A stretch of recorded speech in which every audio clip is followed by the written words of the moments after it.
Test. Test. Test. Hello, hello, hello, hello. I have a giant beanbag chair, is what I said. And it's a dream come true. Hello, everyone. How are you all doing? How are you all doing? Hi, KFC. Hi, Green Ninja. Hi, Pootie. Hello, Indie J. Potato of Injustice. Verone. Diego Zaki. Defunct Donut. Destructiconcon. I can, even see chat and, just chill here. I'm so excited. This is,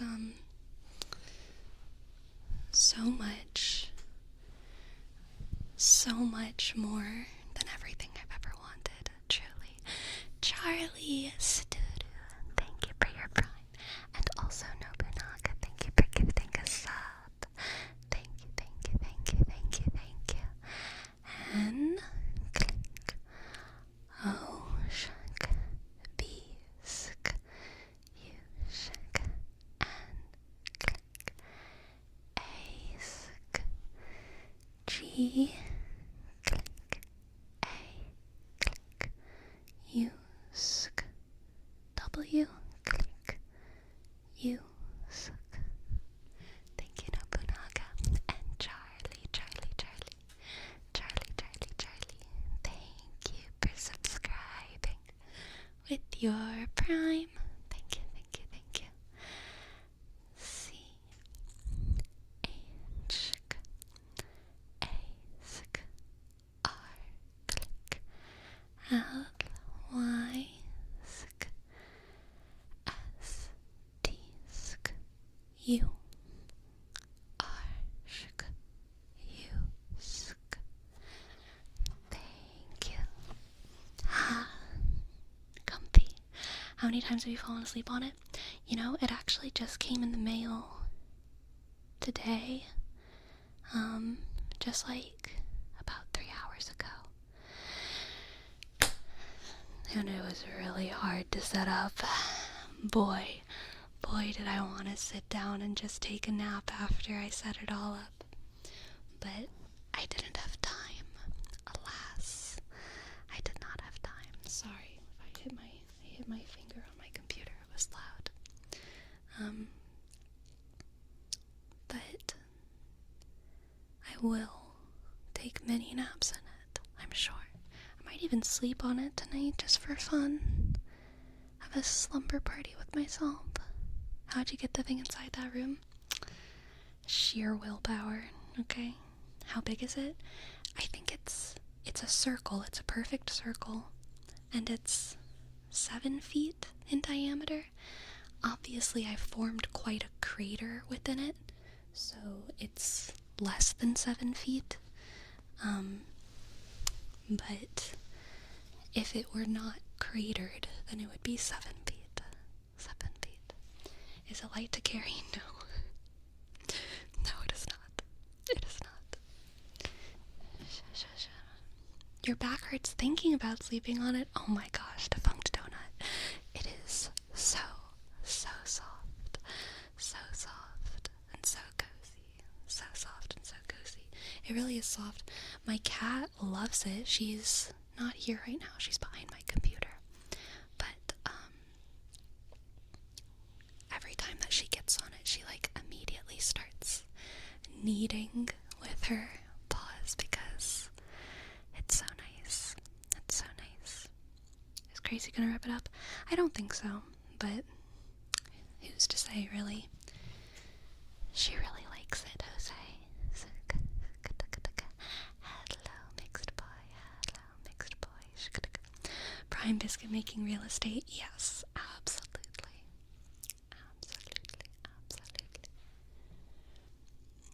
Upcoming videos with the beanbag?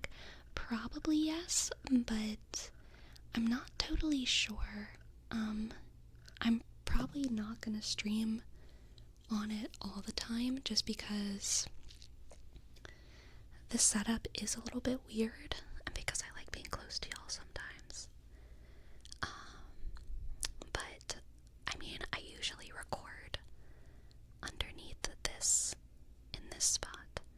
I would like it so that I can set up my place so that I have, multiple areas where it's really comfy to record.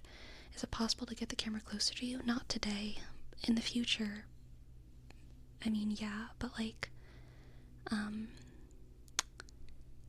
no, today I couldn't, unless I was holding both my camera and my mic, but that would be, horrible.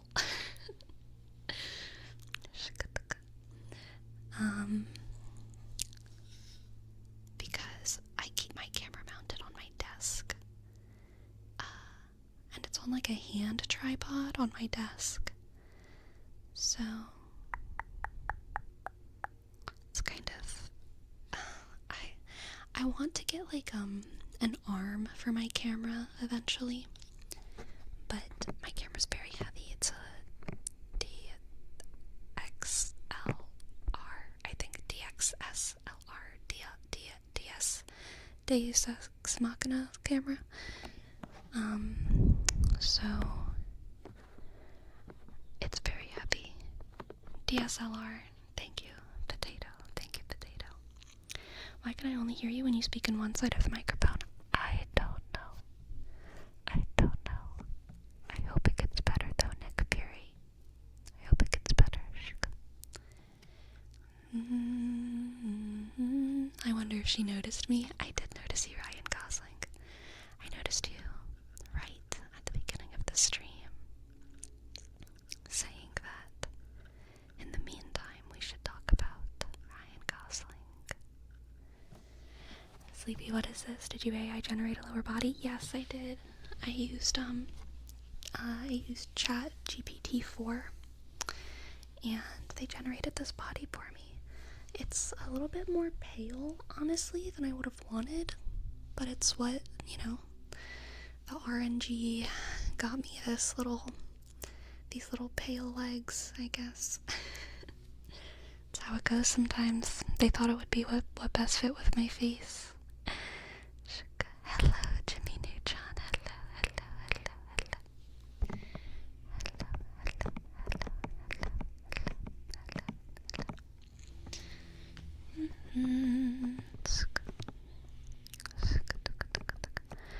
How tall are you? Tall enough, El Caco. That's always what I say. I can take you. Shuka, shuka, shuka, shuka. Kata, kata, kata, kata, kata, kata.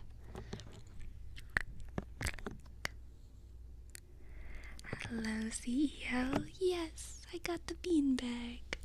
I got the bean in the bag. But y'all, you know what I just realized I don't have right now? Oh my god. Oh my god. Let's fix this. We have something we need to fix.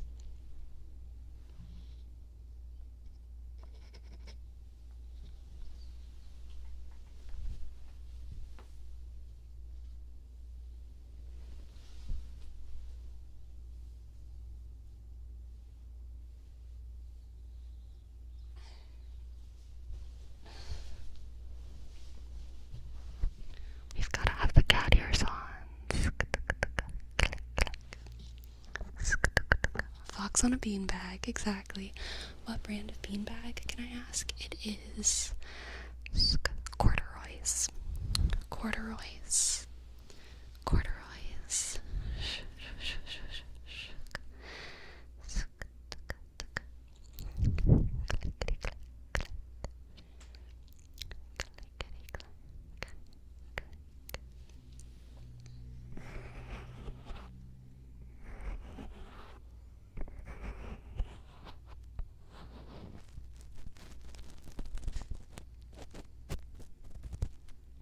What is your favorite ASMR trigger? I like soft speaking, and I like affirmations. I just recorded a ASMR video earlier today. It's gonna be the one that goes up tomorrow. And it's one that I think is probably not optimized for the algorithm, but it is definitely one of my favorite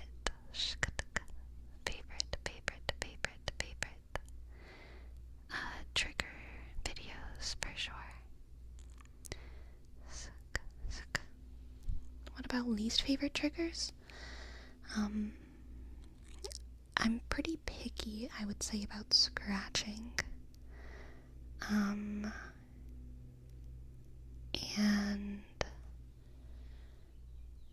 too much, I don't really like aggressive, like, ASMR. Little stints of, like, fast-moving stuff, changing the pattern, I can like. But whenever a whole video is just, like, super, super aggressive, I'm okay with fast stuff. Like, actually, Fast ASMR, the channel, was one of the first ASMR channels that I really, really loved. But when it's really, like, aggressive, I'm not often as huge of a fan.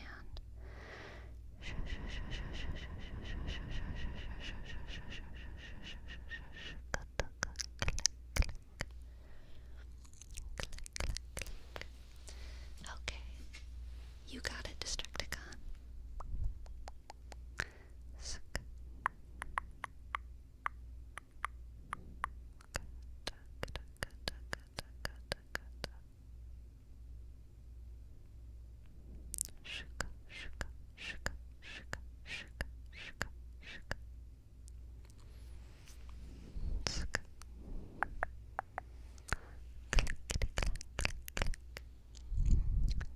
I had a fast ASMR era, but not anymore.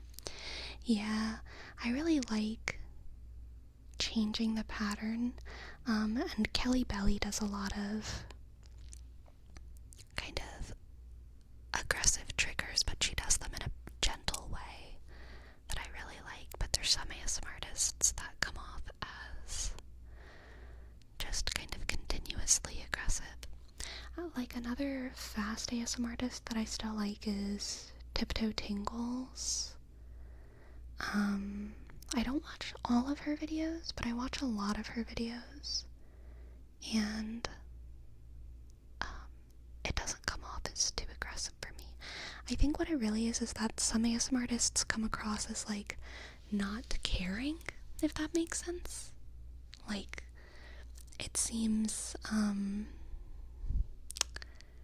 inconsiderate, like it's too chaotic, but whenever it's very intentional, I usually really like it. Very hit or miss for sure, gotta be in the right mood. Yeah, totally. I really like unpredictable, like, kind of teasing in a way, lol, like you don't know when they're gonna do something and then they just do it. Right. Do you have any favorite roleplay ASMR that you like to watch? I like Goodnight Moon a lot.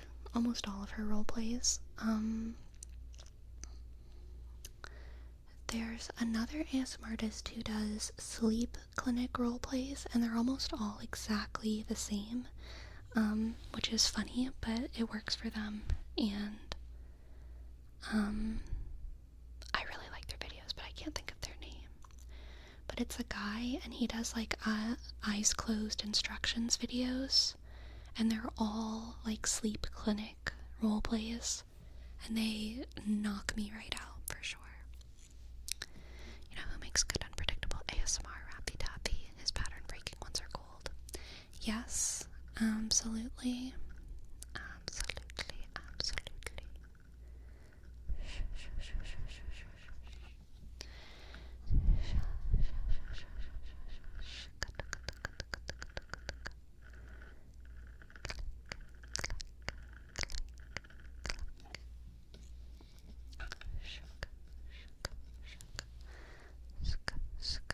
Big Beanbag is very nice. Snooze City. I'm glad I can see chat from here, because I was a little bit worried that I would have things set up in such a way that it would be hard to see chat and I would be kind of glued to my computer. But it seems like I can see pretty well. How long did it take the Big Beanbag to arrive? About 2 weeks. When did you last have a real life eye exam?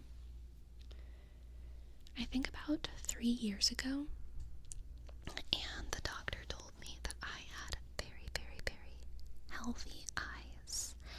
And they said that they technically have to tell me to come back in 3 years, but my eyes are so healthy, I can probably wait 5 or so.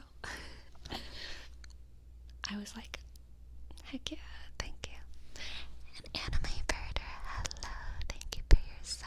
Hello, hello, hello, hello, hello. Hello, anime birders. Welcome in. And click I ishk bisk sk I dot arshk D click isk arshk. Big Trace, yep, we gotta go big. Gotta go big. Damn, they gave you a free pass to avoid the doctor. My doctor never told me that, but I think that's what they meant when they said stop closing your eyes on the AirPod test. Yeah. Sinjobe, thank you for your sub.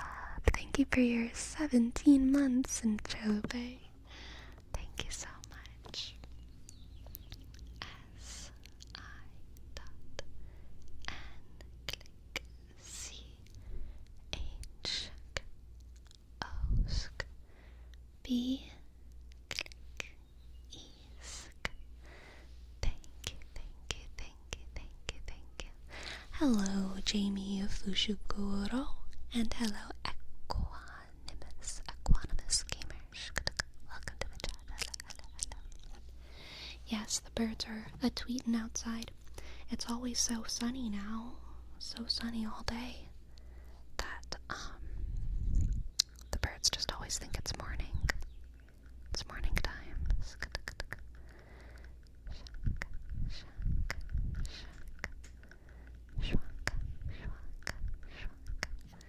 Hello, Golden Oreo.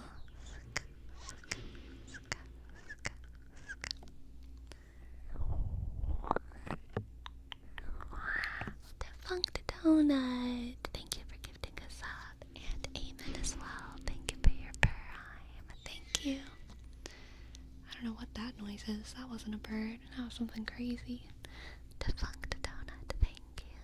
D shk E F shk U click N shk C T click D click O U shk G shk H shk N click U T shk shk shk. Thank you. And Amen, thank you as well. A sk M shk O sk N click 3 click O 7 shk. Are tarot redeems back? Yes, absolutely, absolutely.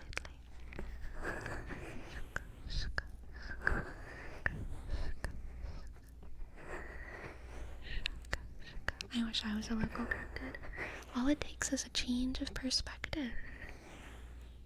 Destructicon? All it takes is a change of perspective. And you can be a local cryptid.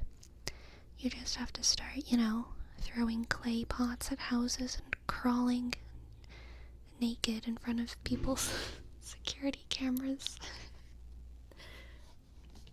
Or maybe like in a bodysuit would be better.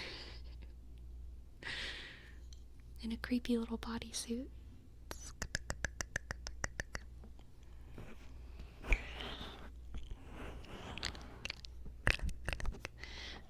And naked is not required. You could like dress up like an astronaut or something.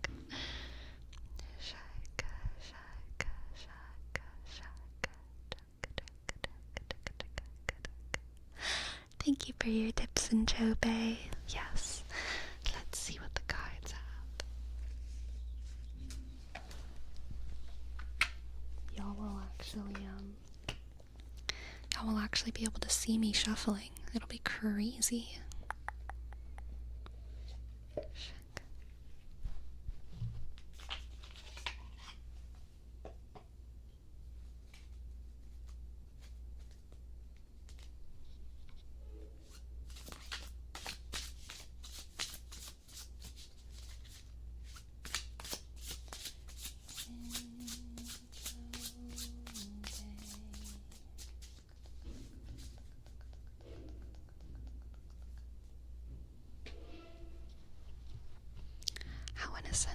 How innocent a suspicion, Sinjobe. See, in tarot circles, readers are often accused of either pre-shuffling or fake shuffling or something like that. So on the tarot side of YouTube or whatever, a lot of times it's like necessitated that you see the shuffling so that you know it's real or something. But I never worried too much about that because y'all always seem to have pretty good faith in me, and I didn't want to like always have to struggle to put my cards in the frame. It's just like, you know what, if people don't think I'm like actually shuffling, then that's on them. Please don't call it out every time. Please don't. Alright, Sinjobe. For you we have the Empress, the Empress, the Empress, the Empress. The Page of Swords and the King of Swords. A lot of duality, feminine, masculine energy here. The Empress and the King of Swords, with the Page of Swords as well, gives me the sense that something is going to be born out of your intellect. Sinjobe. I feel like you're going to have an idea, a really good idea that's like a new idea about solving a problem, okay? A new idea about solving a problem, and that idea itself is going to give you kind of like a little burst of energy that will help you actually, manifest it. Interesting. We also have the Five of Pentacles. Alright, so I think that you're going to have a burst of energy, Sinjobe, coming out of like a kind of a struggle time. I feel like there's going, you know what this is reminding me of? This is reminding me of the lore behind why Final Fantasy is called Final Fantasy. And you know, Sinjobe, I wouldn't trust that anyone knew that lore except for you. From what I understand, Square Enix was like going under and they were doing really bad, right? And yeah, exactly, it was supposed to be the final game they ever made, and they really put all their love into it, and they called it Final Fantasy 1, and it did extremely, extremely, extremely well. That's kind of the vibe of what's happening here, Sinjobe. Oh, right, Anime Birder, thank you. They were just square. Just square. And so yeah, I feel like there's going to be a time of struggle and famine and need. Struggle and famine and need. That's that Five of Pentacles. And kind of as a result of that struggle and famine and need, you're going to have this beautiful idea. And the idea is going to be something that you have to have out of necessity, but it's also going to be something that you fall in love with. It's when the people going through the famine make like the national stew, you know? Like the people going through the famine never just make like,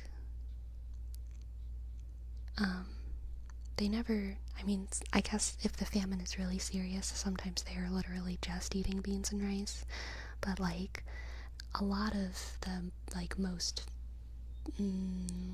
famous dishes of different nations came out of times of famine, you know, things like gumbo and osh stew and curries and etc. So it's not like you're just making something out of necessity. You're making something out of necessity and pouring all of your love into it. And so what comes out of it is actually something so beautiful that the entire world can notice is just phenomenal. And it adds so much value to the world. It adds so much more value than just, like, solving the famine. It actually brings love and life and fulfillment to people who have the opportunity to witness or partake in somehow that idea. Let's get an oracle card for you too, okay?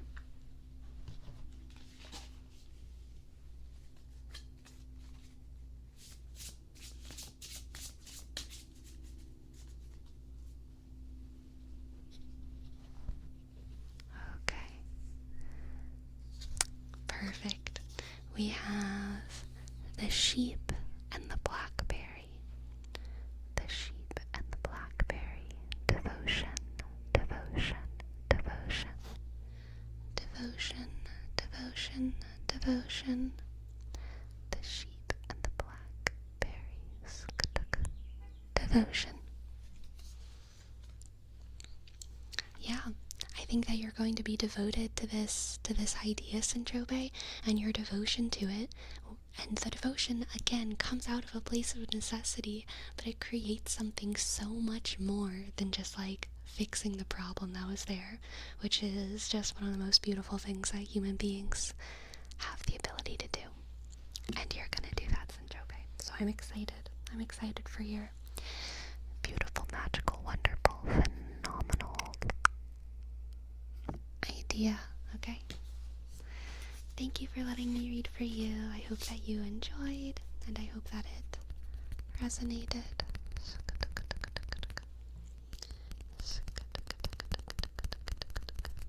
Thank you. Thank you, thank you, thank you. Alright. Now let's do a reading for Green Ninja. Green Ninja, Green Ninja. What will the cards have for you?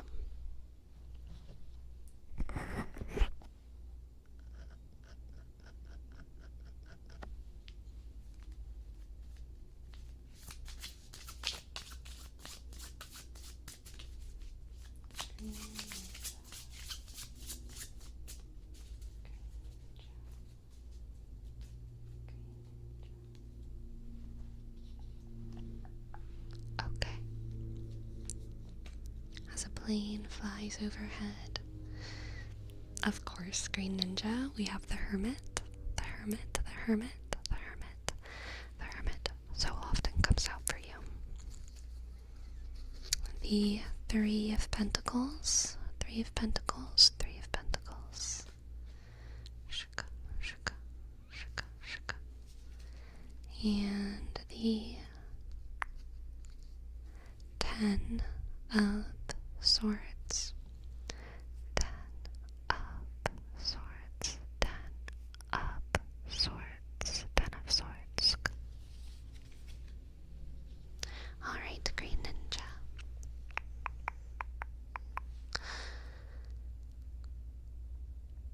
Oh, I actually see something kind of, it's not bad, but I think what this reading is saying is that, you need to graduate from your hermit phase. that the work of being secluded and focused and centered on yourself must come to an end. This is the Saint Benedict moment of leaving isolation in order to form the first Benedictine monastery. Much to his chagrin, he wanted to be a hermit for his entire life, but other people came to him and begged him for his counsel and for his help and for his guidance, and so he had to kind of undergo this little death for the sake of what was right, the sake of the world, the sake of whatever. You know what I mean? Oh, and he just said, oh, y'all want a leader? Alright, but you all have to be just as dedicated as me. No if or buts. Yeah. Basically. Tom, thank you for your prime. T.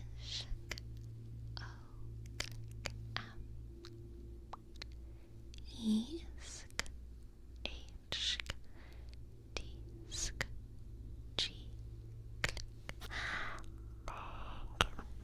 Thank you.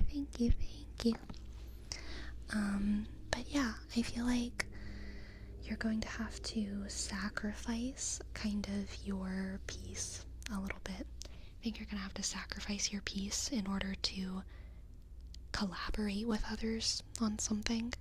And that's the right thing to do for you in this situation. It's the right thing. Yep, next we have the Ace of Pentacles. The Ace of Pentacles. A change in your environment. And I think it's going to feel bad at first, okay? The Ten of Swords never feels good, but that's not to say that it is a bad change. I think it's a change that is in service of the betterment of other people, and also probably the betterment of you as well. Even if you're sacrificing a little bit of your peace, I think you'll be gaining, you'll probably be gaining some sort of material security, and also gaining just like the wisdom that comes along with this struggle. Amazing. Yeah, the Ten of Pentacles. This is definitely going to benefit you and the world in the long run. What a cool transition. There's so many interesting things here. The energy of the Ace of Pentacles, the Ten of Swords, and the Ten of Pentacles together is so clearly a painful transition, but one that is good. It's gonna be good in the end, but it's really gonna feel like you are sacrificing your peace with the Hermit in order to help people who are, busybodies, maybe a little bit less smart than you, maybe younger than you, whatever it is. Let's get an oracle card for you too.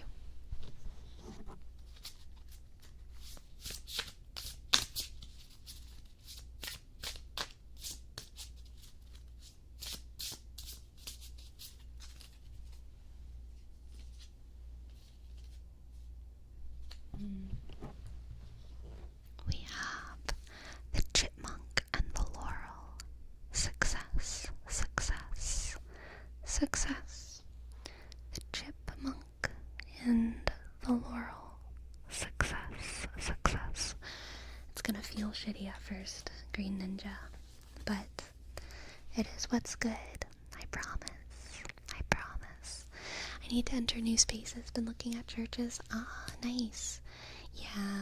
Yeah, especially if it's the Three of Pentacles, or especially because it's the Three of Pentacles in this reading, I recommend getting into a space that you can be actively involved in, and not just in attendance, you know what I mean? So you can totally do that at churches, become actively involved, joining some kind of ministry or something, but also if you end up exploring other spaces, I recommend that there are things that you take an active part in rather than just attending, okay? Thank you for letting me read for you. I hope that you enjoyed, and I hope that it resonates, and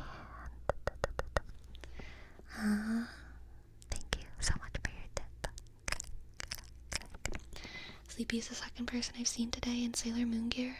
Ugh. It's a tragedy, anime birder. It should be everyone. It should be everyone. Really, not enough people are wearing Sailor Moon gear in 2024, or whatever year it is. It's still 2024, right? I think so. Shaka, shaka. One of my coworkers came in rocking a Sailor Moon shirt today. Nice. I'm not gonna show y'all because I don't feel like it, but I actually have slits cut in the back of this because I used to wear it with my fairy wings sometimes, and so I would put my wings on, which like are an elastic around your shoulder. I would put my fairy wings on underneath this to make sure that the wings could come out the back. So I had like wings, which isn't really like a Sailor Moon thing. I mean, Sailor Moon does sometimes have wings during her transformation moments, but she's not exactly like a fairy, you know what I mean? But I was still pretty hype about it.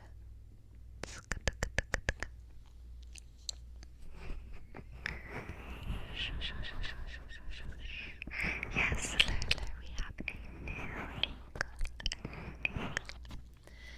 The new beanbag life.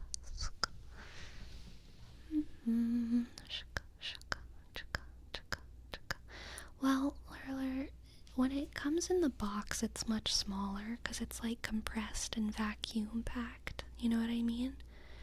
But I didn't open it in this room. I opened it in another room and just kind of squeezed it in. Did you wear it in public, and did kids ever ask if you were a real fairy? I did wear it in public, but not anywhere where there were kids. I mean, there could have been potentially kids, I guess, but it was just like a restaurant, so I guess there weren't really any kids. Oh, Sinjobe, I'm so sorry. I didn't even realize I had my redeems open. Let me check them.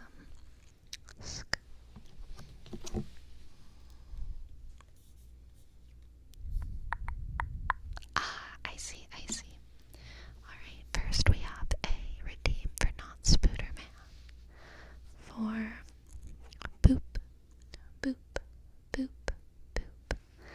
boop, boop, boop, boop. And holy moly, thank you for your prime. Thank you, holy moly. Thank you, W, Shack, H, Shack, O, Shack, L, E, Y, Shack, M, O, Shack, L, E, Shack, Y, Shack. Thank you. Sleepy, you look so comfy right now. This is extra relaxing. Whenever I was setting it up, my cat crawled on me, and I was like, oh my god.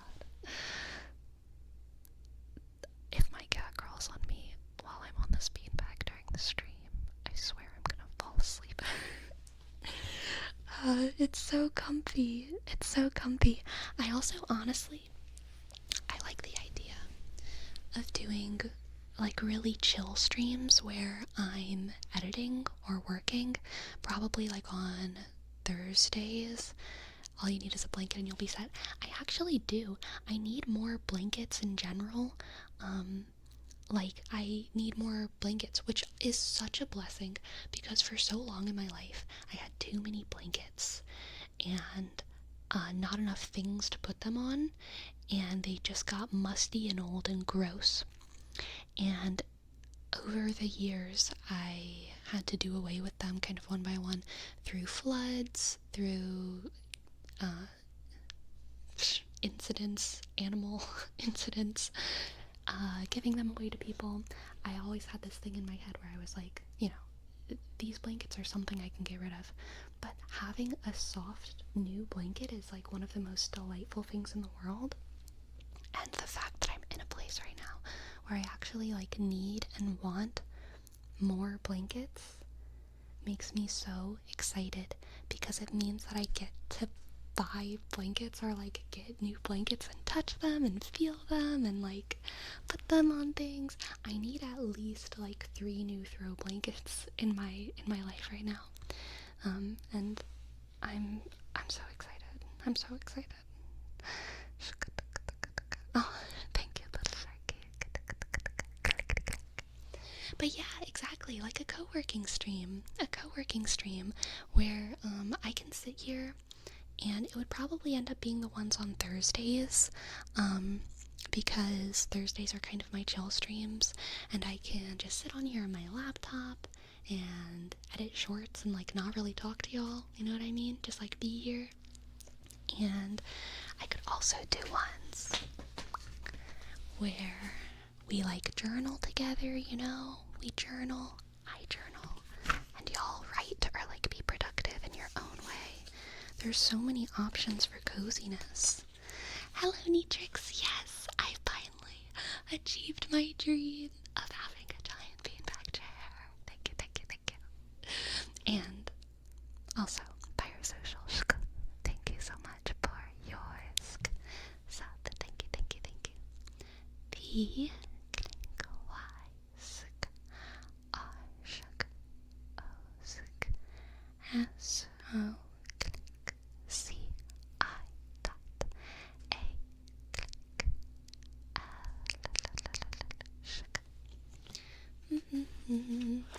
I swear to God, I'm gonna fight the sun. I'm driving down the highway and it's so damn bright. Dang.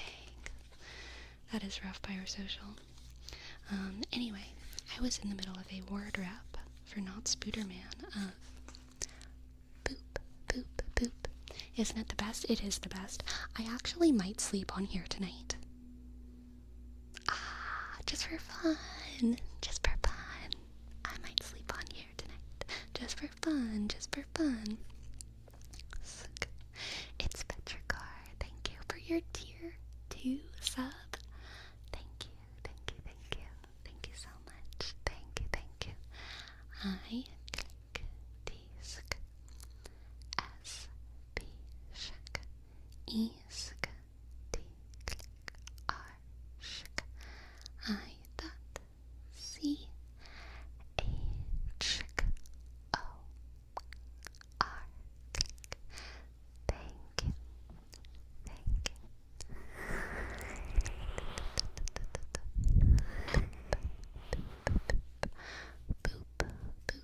Boop, boop, boop, boop, boop. Plot twist, this is a normal size beanbag. Sleepy's actually fae folk. It's always possible, you know? It's always possible. All of these little things I have are actually an extreme miniature. Extreme miniature. Sleepy, can you play hacky sack with it? I don't know what hacky sack is. I don't know what hacky sack is, and I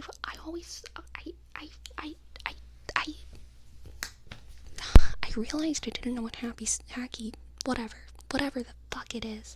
I realized I didn't know what hacky sack is. Just like I think it was like Thanksgiving, I was having a conversation with someone about hacky sack, and I just realized I was talking about a totally different thing, and I don't know what I was talking about, but I definitely don't know what they were talking about. I don't know what hacky sack is, but I thought it was a game where you threw tiny little squares of like sacks. I thought that you threw little tiny little things. Cornhole? But there were no holes. There weren't any holes. Also, focus, Sinjobe. Focus, Sinjobe, focus, Sinjobe. This is an important conversation. Focus, focus, focus, focus, focus. Do you understand what hacky sack is? Do you understand what cornhole is? Focus, okay? You've got to focus on hacky sack. Focus on remembering every single time you've played hacky sack. I bet it's 0, because it's not a real game. If you do remember it, it's because some weirdo on the internet hypnotized you and implanted memories of hacky sack in your brain. You were probably watching Fox News.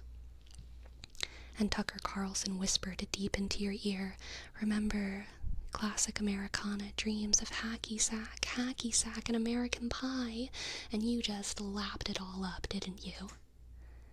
Because you weren't focusing. You weren't focusing on realizing that you were a victim to propaganda, to hacky sack and how much it exists.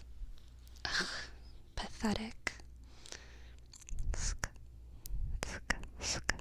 It's okay. We will re-educate you. We will make sure you know hacky sack never existed. Never will exist. And it's like not something you should ever think about. Sleepy's not down with the sack. I'm not. I'm not. I bet Tucker Carlson didn't shuffle his tarot cards before my reading even. He probably didn't. He probably faked it.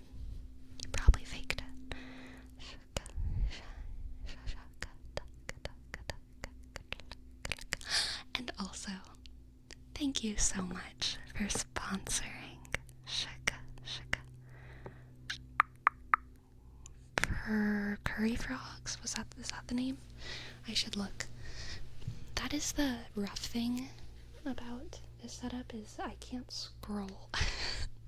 So anytime anything gets buried in the past, I need to look it up.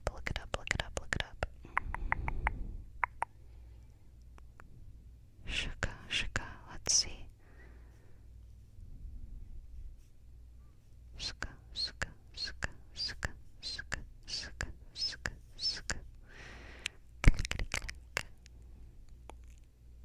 Oh yes, and Nobu did have a redeem for scratching. Let's do that first.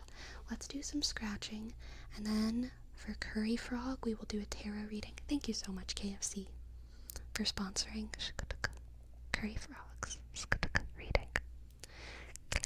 You could use a stream manager thing on the mobile app. I hate using my phone.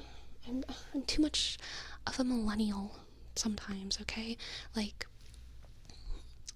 I love using my phone casually. When I'm in bed, when I'm driving. That's a joke. When I'm in bed, when I'm chilling on the couch, whatever. But whenever I'm doing my business, whenever I'm working, I feel my phone scares me.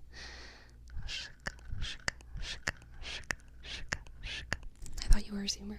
I am, depending on what you look at, but my phone usage is more millennial.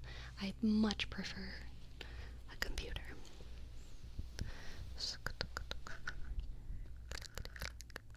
Sleepy doesn't like girl boss phone aesthetic. She prefers girl boss beeper aesthetic. It's very true. I like a pager.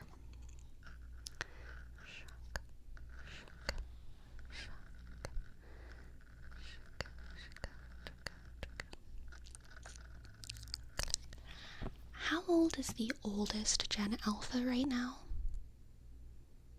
What? How old is the oldest Gen Alpha?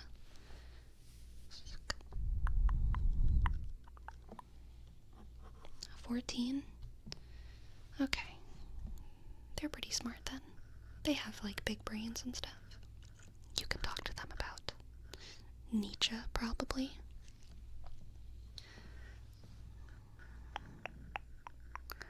Does this font make me look fat at that distance? No. At this distance, all of you look like little tiny little skinty girls. You're so tiny. You're so tiny over there. All of you are just, little queens.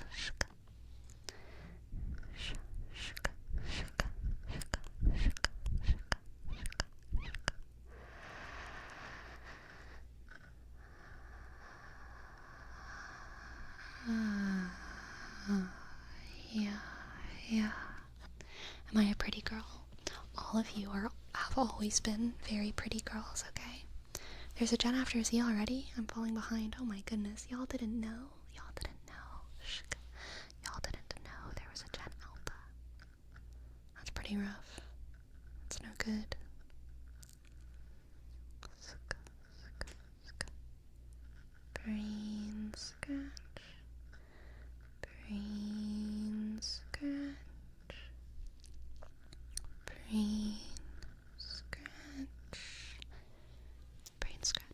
I actually thought, I don't know exactly how I would do it, but I like making my ASMR videos as inclusive as possible because it's fun for me. There's also a kind of an absurdist humor that I find in it,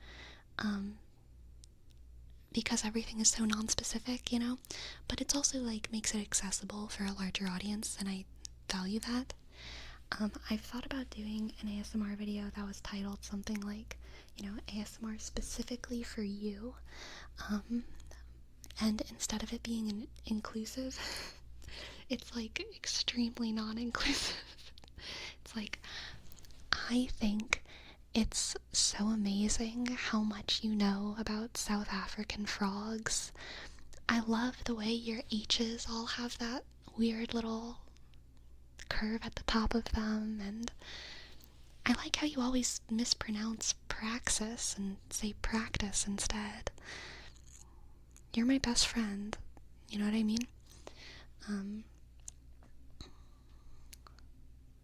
But I don't know, I'm not committed to it yet. I'm not committed to the idea. Oh my god, my cat's so cute. Oh my god, I love her.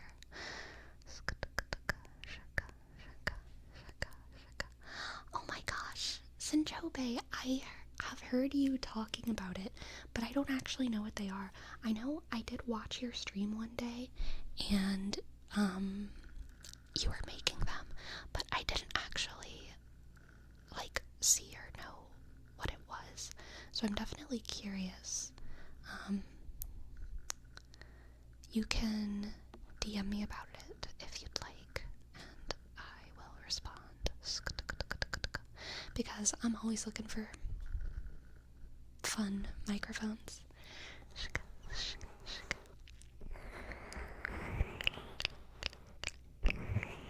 I love those mics. Forget the creator's name, but does those song covers on them. Oh, gotcha. Cool. Okay, let's do a reading now for Curry Brock.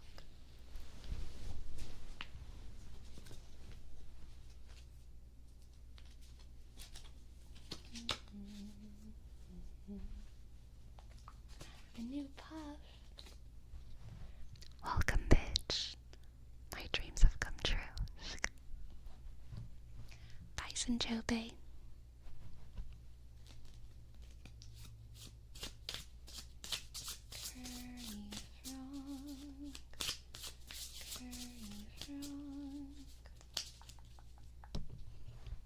Alright, Curry Frog.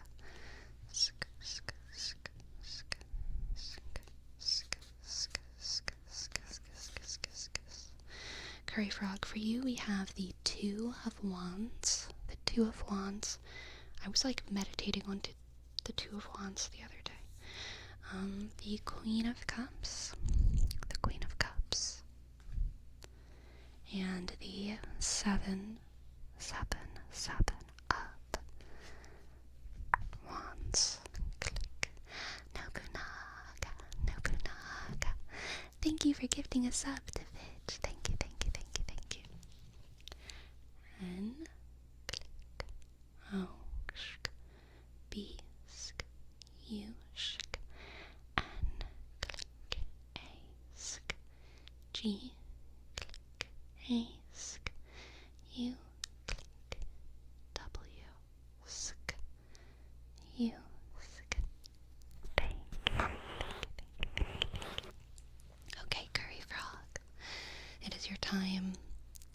Two of Wands, Queen of Cups, and the and the Seven of Wands. This is a fantastic reading, Curry Frog. Fantastic reading, Curry Frog. Shk.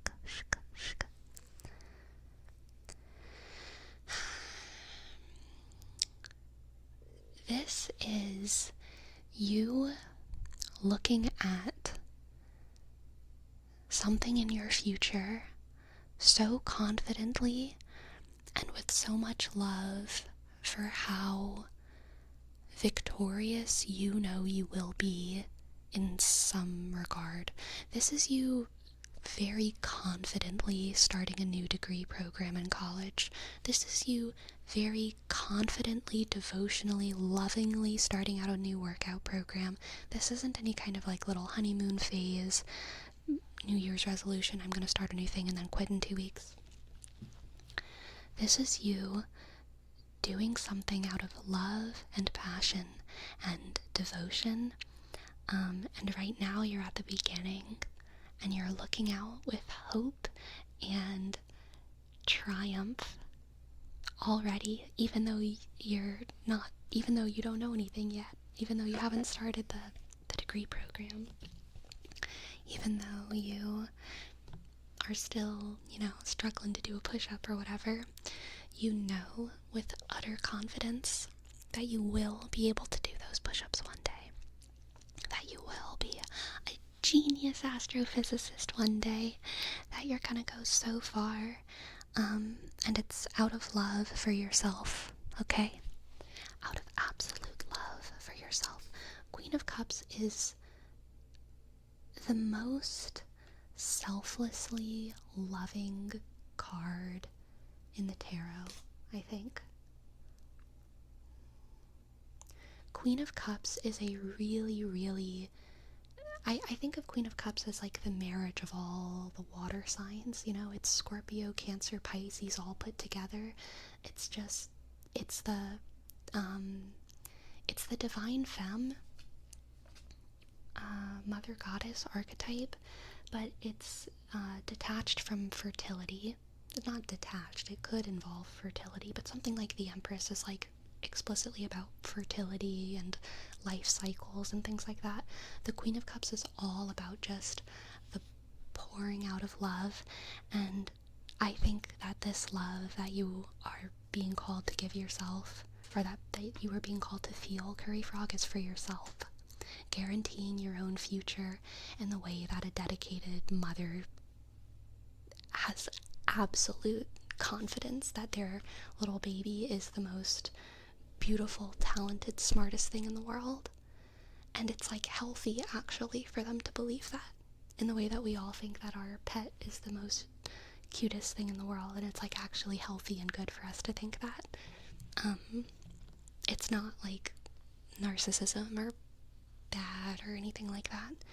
It's just devotion to yourself and to your victory, to your future. Okay? I actually have a master's in astrophysics, but I'm not in that line of work. Wild that you said that. Man, these cards are crazy sometimes, let me tell you. I want to get a oracle card for you too. The real question is whether or not you can do a push-up.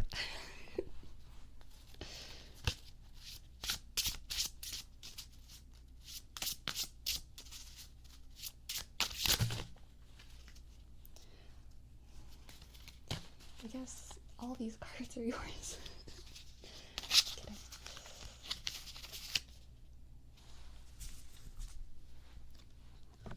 Let's see what we have. Ah, perfect. The quail and the gooseberry. Anticipation, anticipation, anticipation, anticipation, anticipation. Anticipation. Yes, I think that you are anticipating your own future, your own success, your own victory. And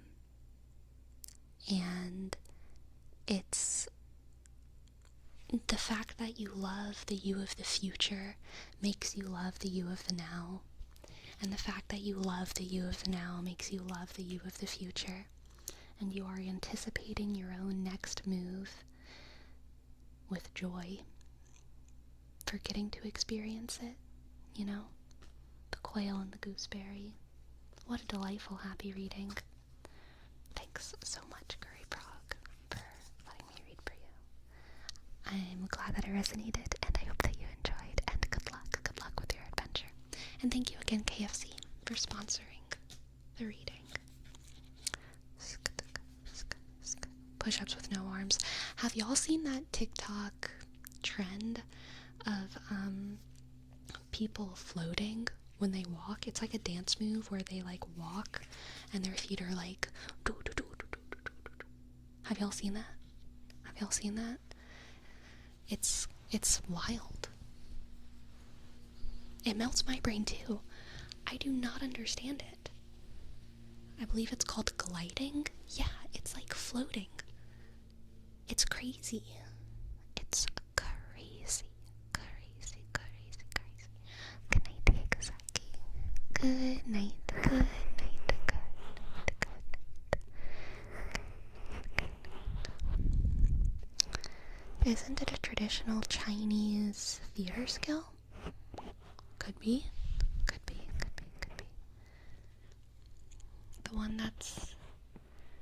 It's not moving sideways. It's like forward.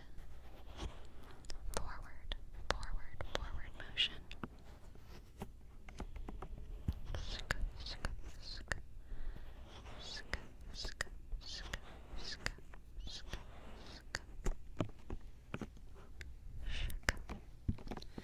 My cards are in such a precarious position right now, straight up about to fall off the bed. I miss a stream and now we're live from a beanbag. You bet we are. You bet we are.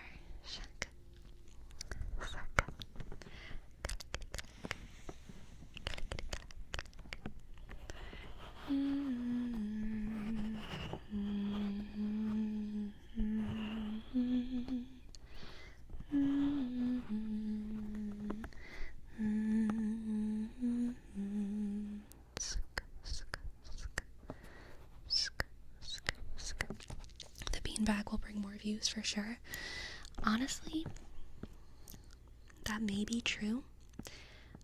Also, I am so excited at the prospect of being like a beanbag Twitch girl who also talks about philosophy and religion and social dynamics and like graph paper and trains and cantaloupe. You know what I mean? Like, it's everything. I get to have it all. It's so exciting. It's so exciting. And it makes me happy.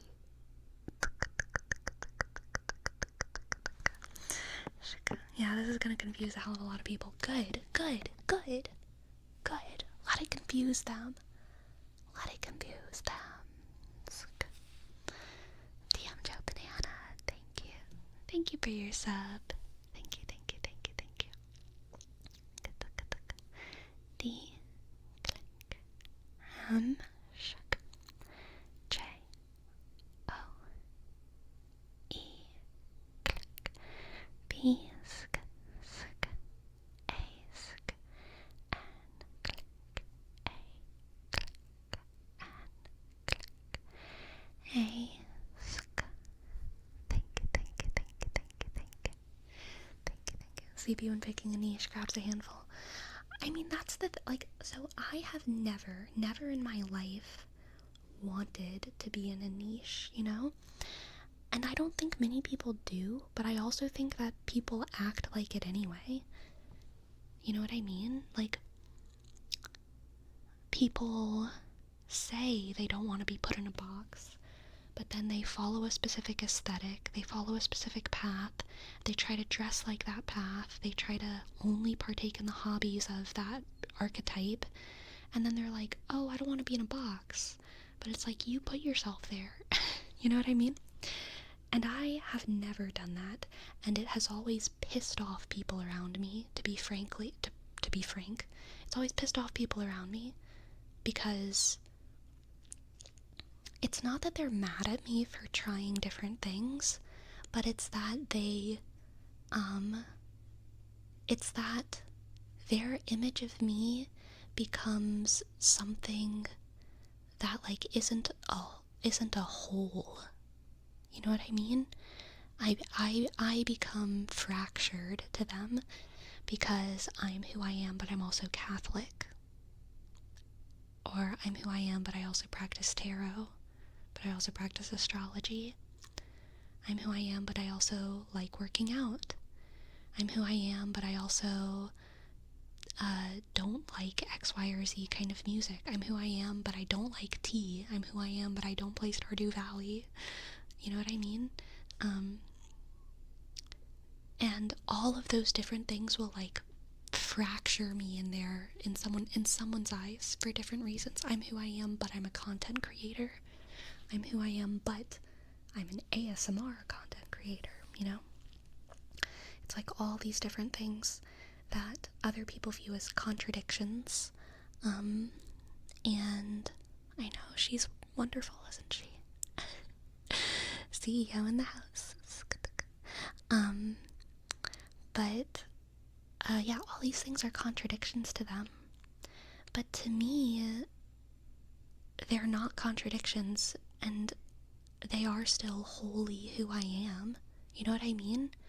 Like, I might not fit the stereotypical aesthetic of, you know, whatever X, Y, or Z kind of person, but I fit me. Like, it makes so much sense to me that I do tarot and am Catholic and make ASMR and like hate social media, but I'm also a content creator. Like, it makes perfect sense to me that that's who I am. It makes perfect sense to me that I have the hobbies that I have and that I like doing things the way that I like to do them. And I feel like it's just gonna be something that follows me around for the rest of my life, that some people are gonna be in support of, and other people are gonna see it as like a major weakness. They're gonna see it as like, oh, you're not willing to commit to being the wholesome girl. You're not willing to commit to being smart.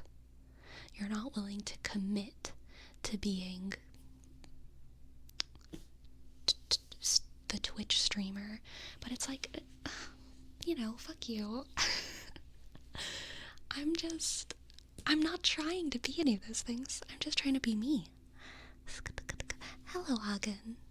And thank you, BNB. Thank you, thank you, thank you. I know, it is a human-sized cat bed. I love it very much. Sounds like it's a problem other people gotta deal with. It is. It is a problem other people have to deal with, for sure. But it's definitely a problem that I have to witness. And it is, it's always sad to me whenever I realize that a friend I've made, like, that a friend I've made kind of hates one element of who I am.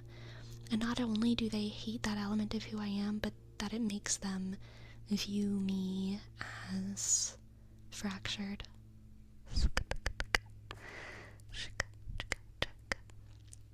People don't like when you can do things better than they can, and that includes loving yourself. I mean, I don't even know if I love myself. I do love myself in many ways, but also, like, there's plenty of ways that I struggle with being kind to myself. Love is the feeling. I do think I love myself. Love is the verb. I could be better at it. I could be better at it. Sketch. People don't have enough compassion, full stop. For sure.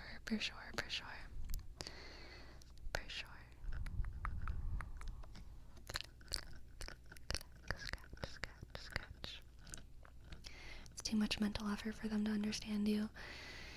Yeah, something like that. I think it's also that, like, because I'm quite agreeable, and I'm positive other agreeable people can relate to this. Because I am agreeable, other people also, they get so used to agreeing with me that all of a sudden when I'm not someone they can project themselves onto, they get like almost scared. Like they have like a almost physical like recoil of like, oh, you're not me anymore. It's scary.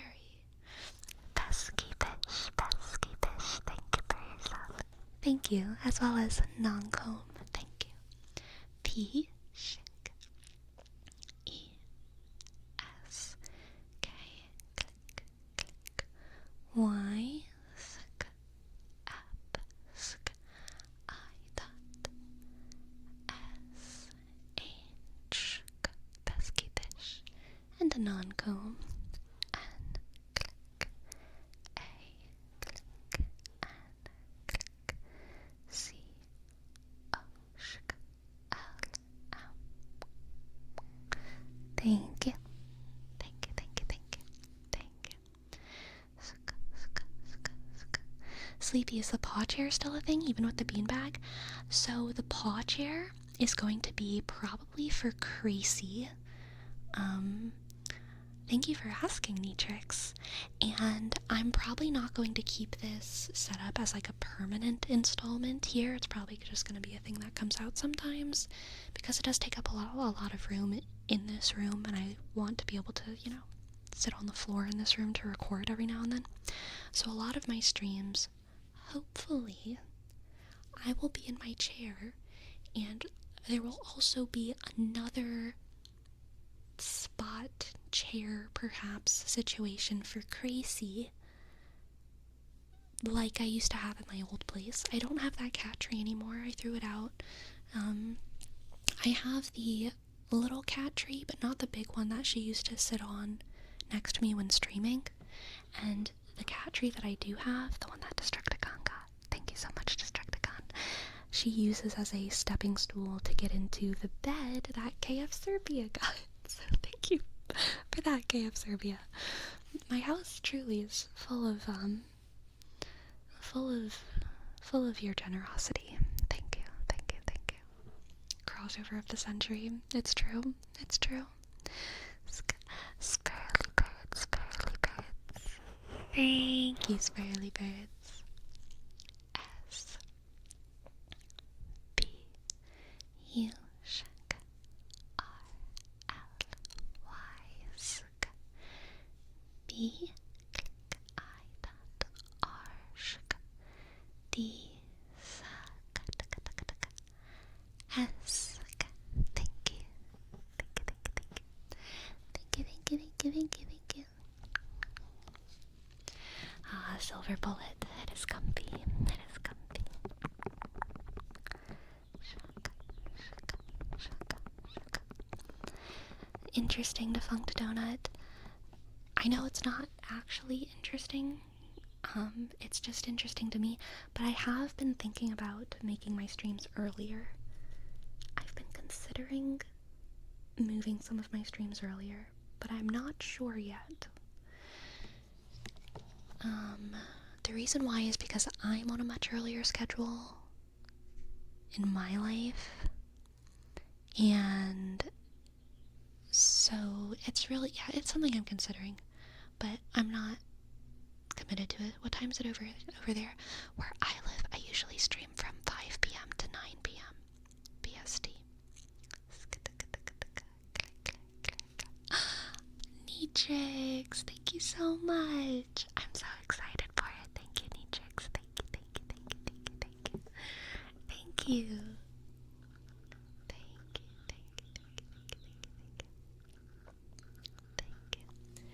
As a British Sleepy fan, earlier streams are appreciated. What do you think of the early stream experiment last week? I thought it went great.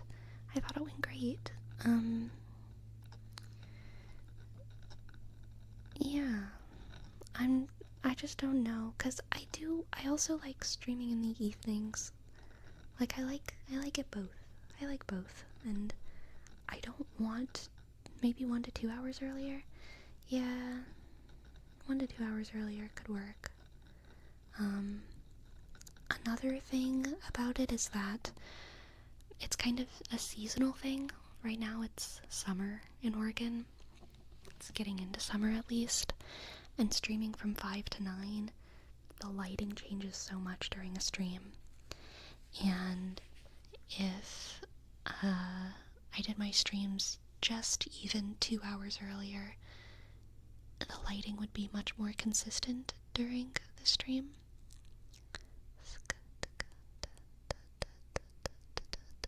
Does Twitch give you viewer location? I think it does, but I can't really remember it. It's always mostly the United States. I don't think it does it by region. Like, I don't think I can see it state by state or anything, but I think I can see countries.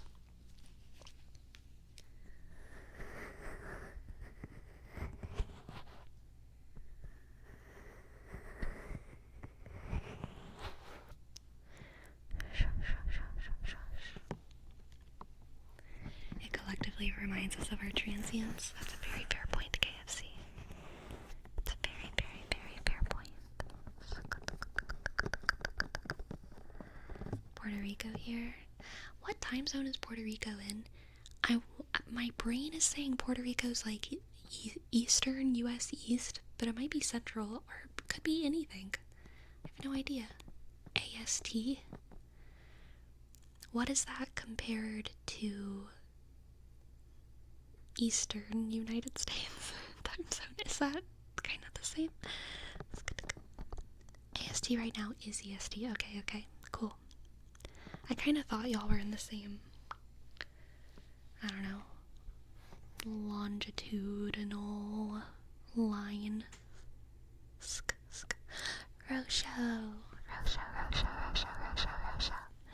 Thank you for your sub. And Koi Kids, thank you for gifting a sub. Thank you. R-sk, O-click, S-H-k, O-sk, 0, 7-sk, click. And Koi Kids, thank you. I like the name of Koi Kids. Very crunchy name. Q, sk, U, click, A, sk, K, shk, shk, I, dot, T, shk, Z, thank you, Koi Kids.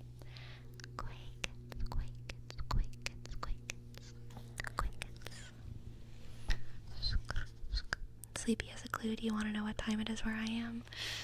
Sure, Jerome. Give me the hint. Quick, it sounds like they'd make some delicious trail mix. I think so too. I think they would. 8:20 p.m. Oh my god. Are you in America, Jerome?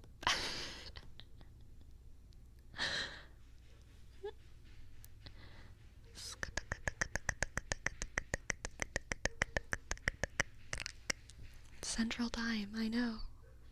Brazil. It probably is Brazil. Little sharky. Thank you for gifting us up, little sharky.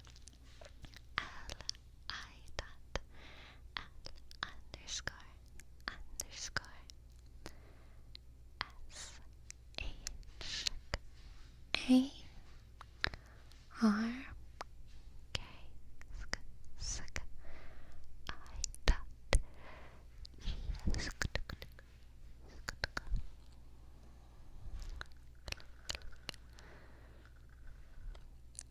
He's just in that little segment of Antarctica that's in the Central Time Zone. Right. The Spanish-speaking section of Antarctica. That makes sense. Oh, sorry if that was loud. It's that little section of Antarctica that speaks a little bit of Spanish, a little bit of German, a little bit of English, and maybe some other stuff.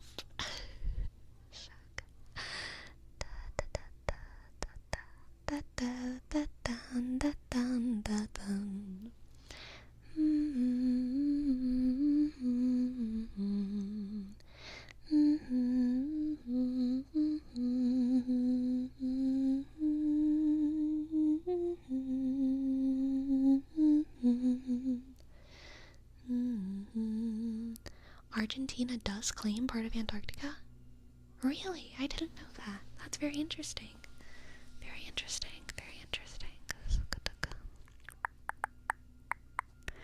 Hi, Gracie. Do you want to come say hi?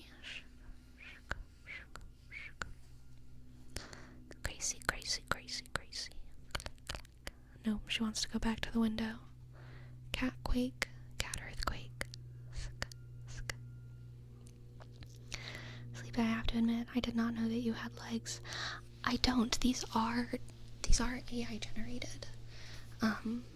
Again, I covered it at the start of the stream, but not everyone was here. So, Chat GPT 4 or 5 or like whatever the new one is,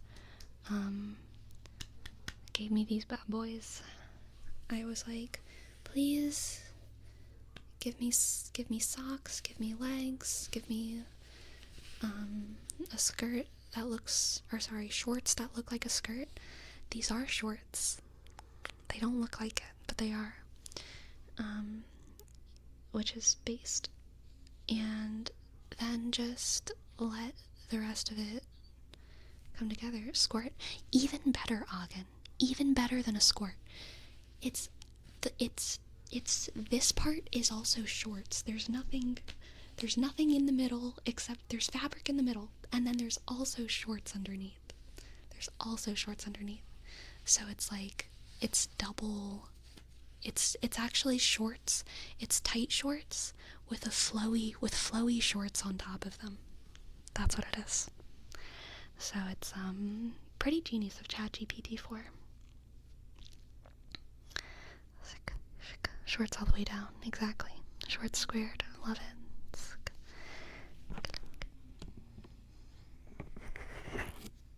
Oh, that's how running shorts often work. Right. Yes. Exactly.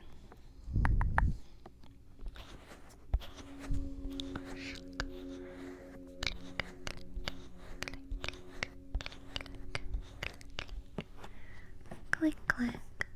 Click, click.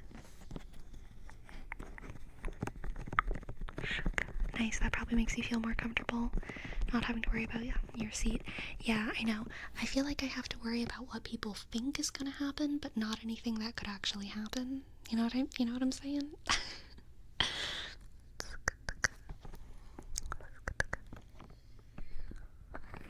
Why are squirts not more popular in this day and age?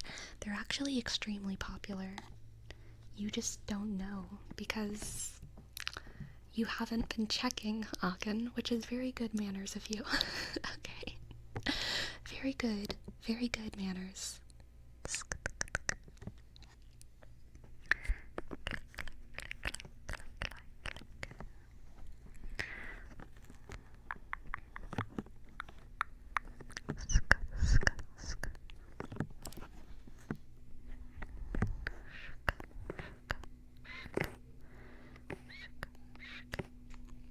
I remember girls using them since high school.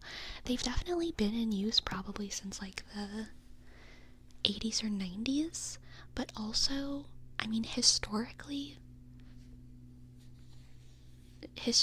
wearing some kind of like longer pant beneath your skirt has been around for like a super long time. I feel like it went away in like what, the 1940s? maybe 20s actually. It went away in like the roaring 20s. All the girls just started wearing dresses with nothing underneath. Just their underwear. And then, yeah, in like the 80s and 90s and early 2000s, skirts came back in a huge way. But now they're super popular, exactly, for gym stuff, Jose. These are technically like workout shorts, or like a tennis short sort of deal. You can probably hear like polyester. But there are fashion skirts as well. Fashion skirts.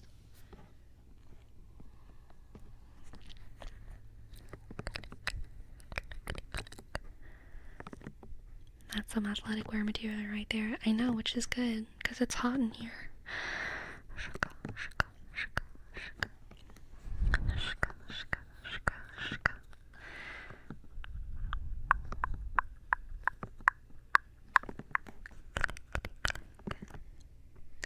Sleepy, is the chair permanent setup now? No, probably not. Is your cat bed retaining a lot of heat? It actually is, which I don't mind, because a lot of times I do get cold in the night. Oh my god. I took a nap. I took a nap earlier today, and I had one of the, like, scariest...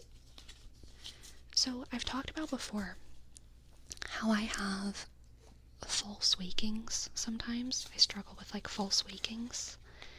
Once in my life, I think I've had sleep paralysis, and I talked about it a little bit in a members only video. Very briefly, nothing super scary happened. But today, whenever I was waking up from my nap, I had false wakings that were so severe and kind of similar to sleep paralysis, but they were so severe that, like, they might have just been straight up hallucinations. Like, it was also scary. And usually my dreams, even if bad stuff happens, they're not scary. Like, I don't feel scared, even if it's scary. But for this, oh my god, I felt scared. I woke up and I was like, when I could finally wake up, I was so scared. Any idea what's suddenly causing them? I mean, it's not been sudden. I will say my false wakings have gotten worse, probably in, like, the past year, but it's something that I've always had to, like, some degree. Yeah, exactly, tollable. You think you've woken up and you do stuff, right? And that's not usually too disturbing, because it's just, like, you know, it gets annoying and repetitive, but, like, it's not super scary. The sleep paralysis thing happened a couple months ago now, I think. But what happened during this nap, I don't even want to go into all of the iterations of it because it's, like, too convoluted, but I fell asleep in my bed in a particular position, and I could see the door to my bedroom cracked open, okay? And I had this very clear visual of it. I also had a pillow that was kind of in front of my face. I was, like, half on it, and it was half in front of my face. When I woke up, I saw an, like, embossed threat on the pillow. So it had, I think embossed is the correct word. Like what people do on books sometimes, where it's, like, kind of indented, but, like, opposite. Kind of like engraving, but instead of something getting stuck in, it, like, gets pulled out. Right, an embossed threat from an old friend. Hi, Sleepy, do you have a favorite Legion of 40k Space Marines? I personally really like the Death Guard. Also, could you cover our ears? I'm afraid I don't. I wish that I knew more about the Legions of the Space Marines, but I don't know enough. But I can absolutely cover your ears. But anyway, there was an embossed threat on the pillow, and I realized that this old friend had broken into my house, and through the crack in the door, I could see movement, and I knew I was just waiting until they found me, you know, sleeping in my bed, but I couldn't move. Sleep paralysis kind of thing. I couldn't move, and I was scared, and I was waiting, and I kept seeing them move a little bit behind the door. And then I realized I was dreaming, and I was able to wake up, but my eyes were stuck closed. But I could still see the door and the pillow in front of me. It didn't have the embossment on it anymore, but I knew that my eyes were closed because what I was touching didn't match what I was seeing. And I was like, I know my eyes are stuck closed, but I'm trapped in this, like, fake vision, this, like, specific look of my room. And I was stuck there for multiple iterations of, like, false wakings, and then eventually one of my real life friends came in, and I started begging them to open my eyes. I was like, please, my eyes are stuck closed and I can't see you.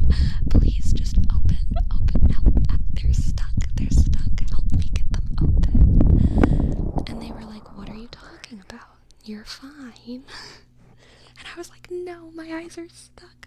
Maybe it's because I fell asleep with mascara on or something. I don't know.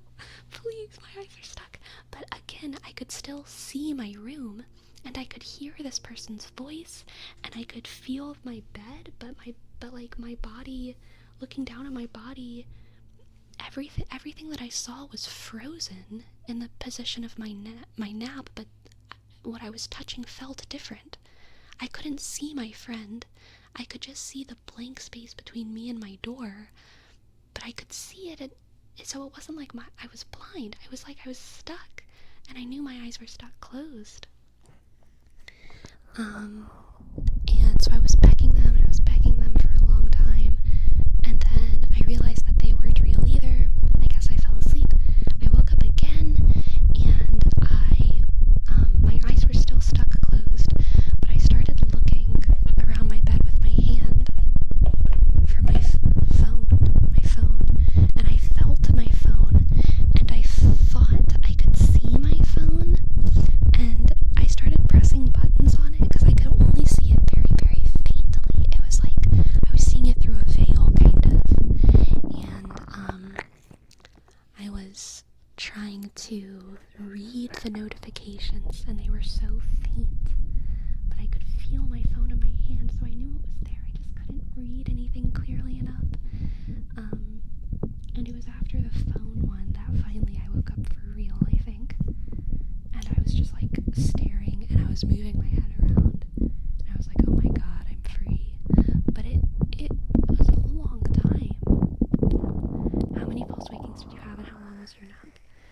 The false wakings, there was at least 1, 2, 3, 4, 5, 6, probably 6, at least.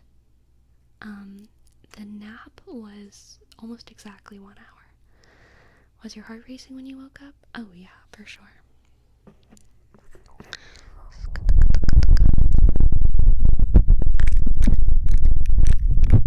This night I dreamt that one of my classmates suddenly started attacking me with a knife, and I had to escape. It was scary. Yeah, that's rough.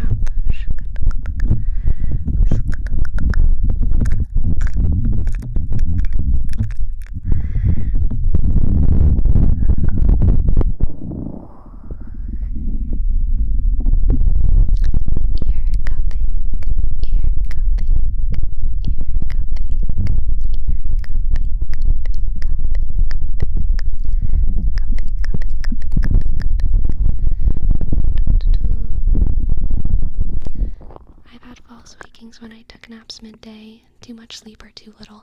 Yeah, I think that's what it was. I think it was too little sleep, and it could have also been dehydration. I was really shaken up when I woke up. I was like, this is more than normal. So I was looking up like hallucinations upon waking up, and I think it might have been a little bit of like dehydration plus too little sleep. Because I slept pretty badly last night, which was why I took a nap.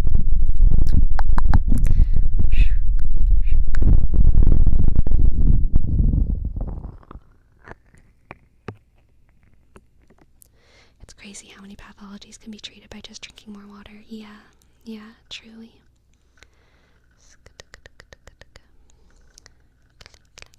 I've been sleeping really well lately in general, which again I think was part of the reason why I decided to take a nap. I was like, I've been sleeping so well, I don't want to like ruin my good sleep, you know what I mean? So like I want to take care of myself and take a nap because I definitely need it because I was tired. And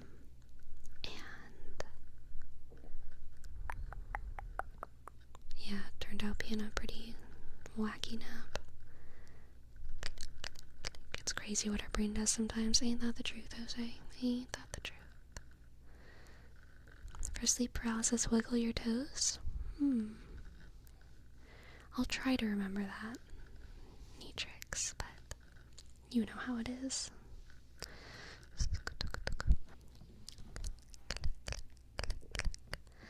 Clickety clack, click, click, shuck.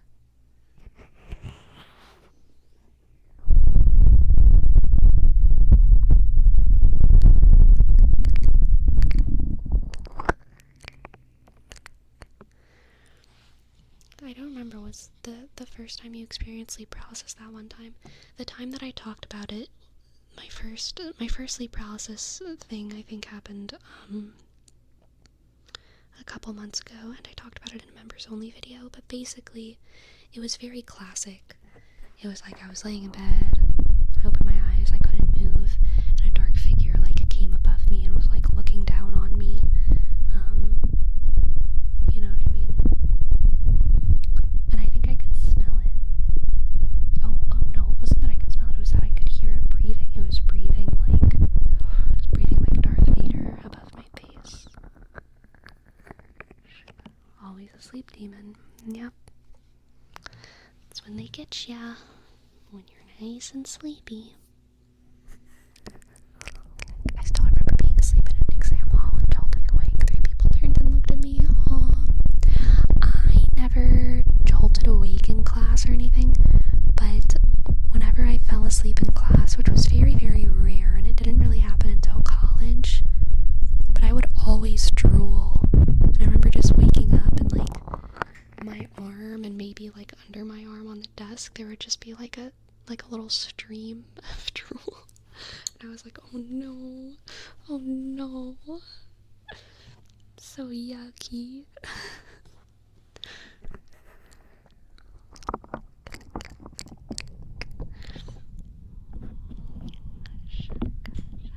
That happened to me a couple times, but the way I experienced it is like 2 realities happen at the same time, but it's hard to explain. Imagine looking at 2 different monitors at the same time and having 2 different videos, but you know that one is real and the other one is just in your head. It's really weird. That's kind of what the sensation was with my eyes, yeah, where I was like, I know what I'm seeing is fake and what I'm feeling is real, but my eyes are stuck closed. Yeah.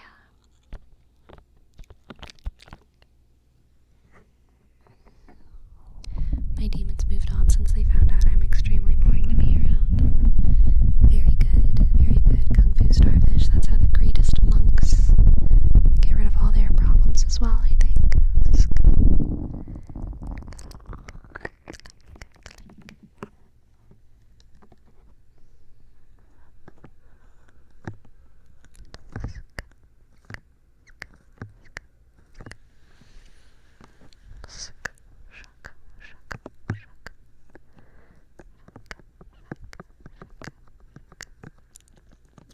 I had one where at the end was a radio talking about how I'm waking up and then my eyes were open. Interesting. Very interesting, Quakens. Very interesting indeed. The secret to asceticism is just boring demons away. That makes so much sense. I mean, I think that there's real truth to it.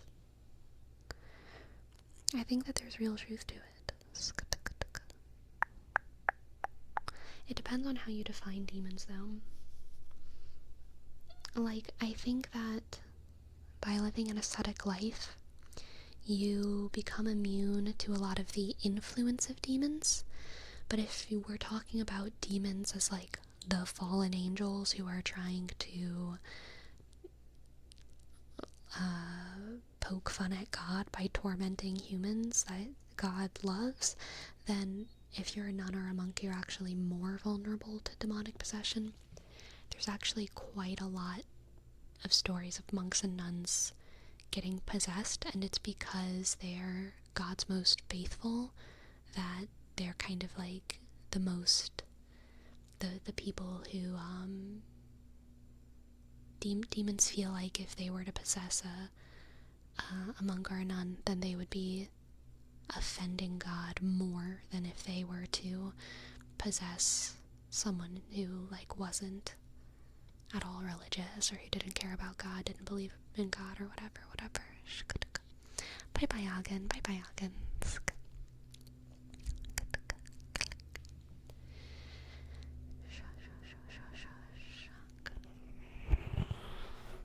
Like bullies messing with a teacher's pet? Exactly, Dollable. Exactly. Demons have a flair for the dramatic. They absolutely do. Yes, they do. It's like their whole thing. They're like super dramatic.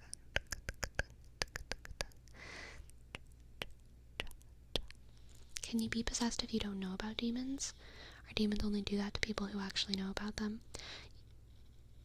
You can be possessed without knowing about demons. Demons are more likely to possess someone who cares.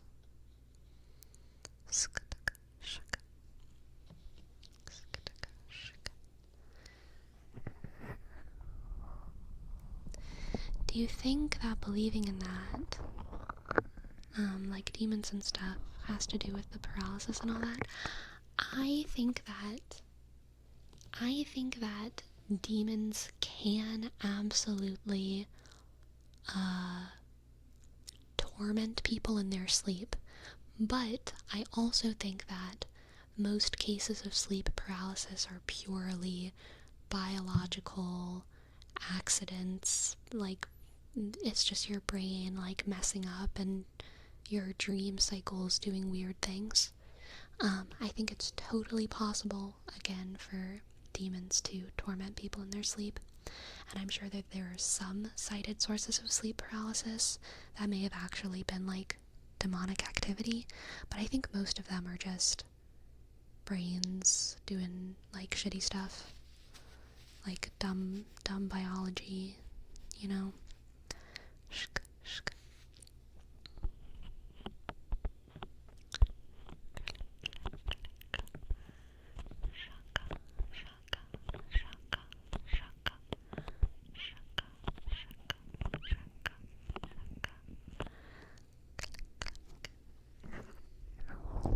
I like Storm's definition of demons in X-Men.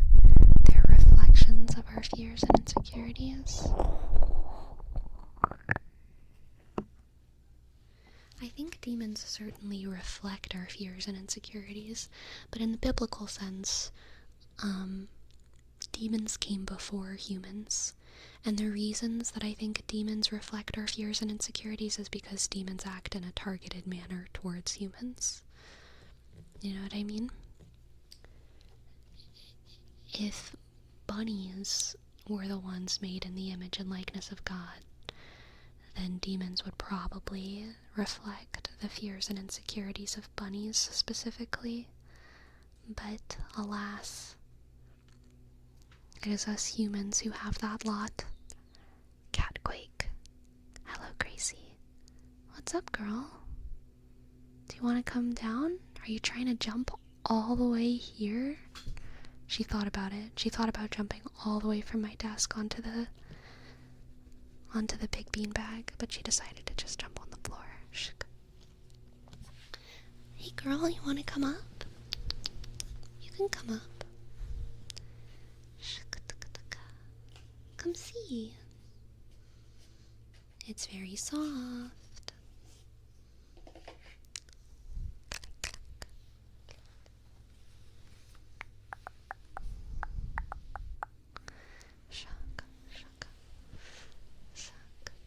Incubus barely gets mentioned though, versus just mental illness. Yeah, that's true. Sleepy, the moment Gracie learns it's comfy, it becomes her bed. Yeah, that's fair. Hi, girl. Shaka. Would you like to come hither? Yay or nay? Cozy bean tonight? Yes, Paila. Yes, Paila. Shaka. Damn, anyone here get scared when your dog or your cat for some reason just stare at you like for no reason? Yes. Well, no. Whenever Gracie stares at me, I assume she's trying to communicate something. Or that she is communicating something. But it doesn't scare me.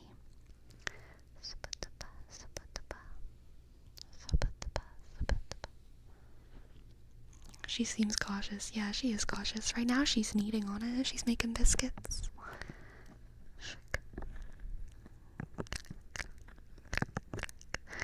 She is an absolute unit. It's true. What's her name? Gracie.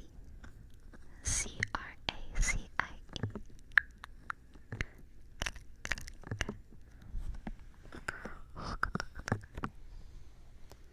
Do you want to lay down, girl?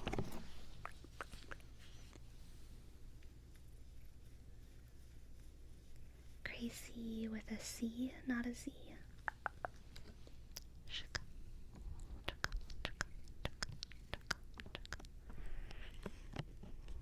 It's okay. When my dogs stare at me, I assume they want something. When they stare at the wall, then I gotta take out the smoke sticks. Yeah. She's purring.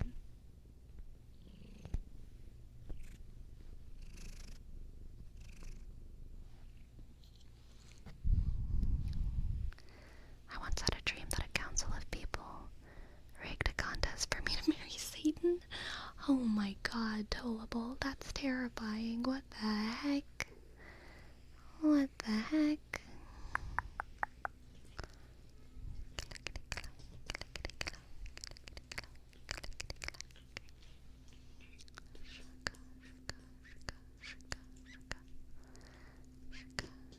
She's cleaning the bottom of her paw now.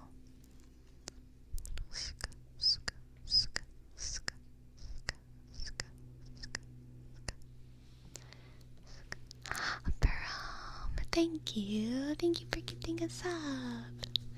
Thank you. Up, shaka, shaka. A, click. R, sk. A, click. O, M, sk. Welcome in, welcome in, welcome in. Welcome back from your lake.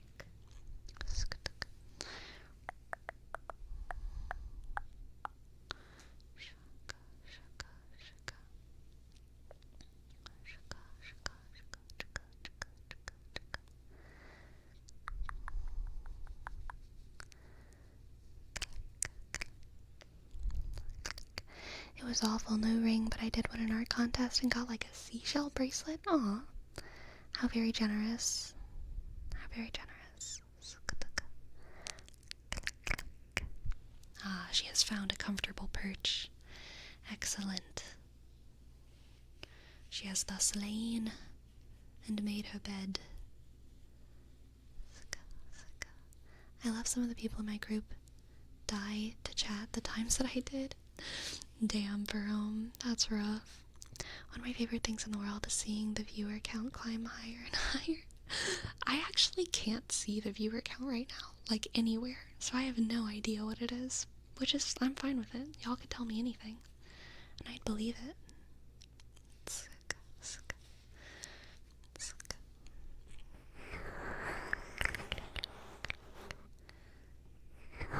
449? 984? 2? I think 2 sounds about right. 1 million? 50k? Amazing. What good sources you all are. Sleepy, do you usually keep track of the viewer count while streaming? I don't usually keep track of it, but I do usually have a sight line on it if I want to see. But right now I don't. I mean, if I open my computer I could see. But otherwise, I cannot.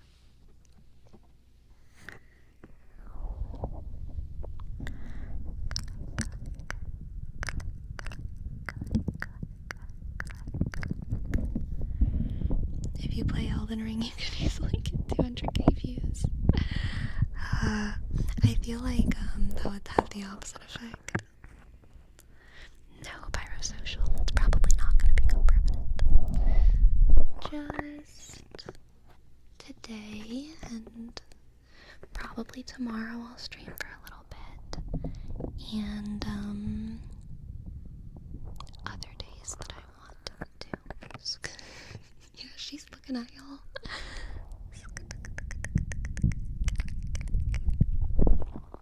How difficult is it to get the beanbag in and out of the room?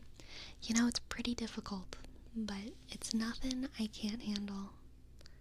It's nothing I can't handle.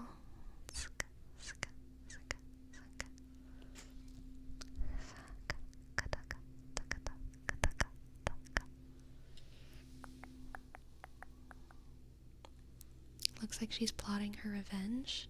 No, she has no revenge to plot. She's a happy cat. How heavy is it? I don't know. I'm sure it says the weight on it somewhere. It's heavy enough that the box said warning heavy, but like I don't actually know how much it weighs. Probably over 100 pounds though. I have a cat hair bundle.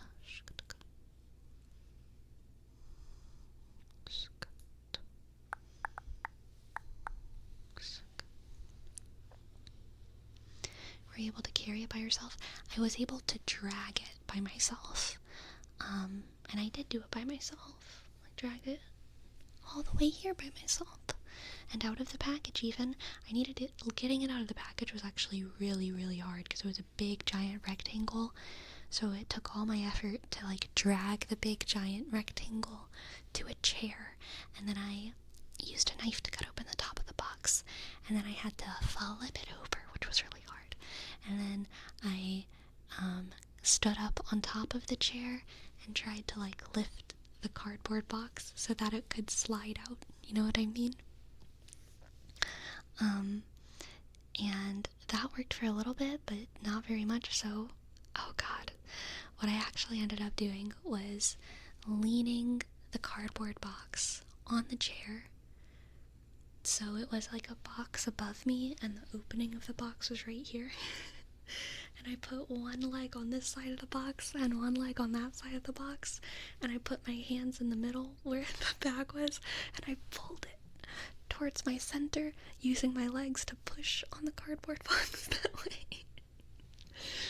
And I was able to get it out, so it worked.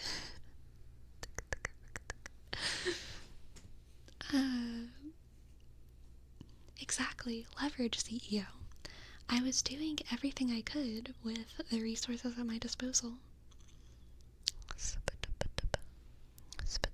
Can you pet her? Yes, I can.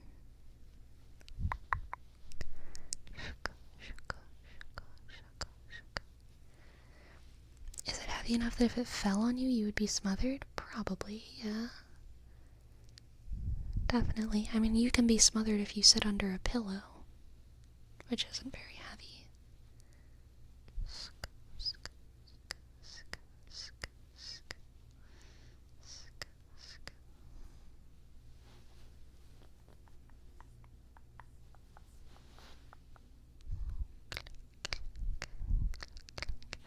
Would you be able to get out from under it if it was on you? I think so. I think I could wiggle out. I'm a good wiggler. I feel like I can wiggle out of just about any situation.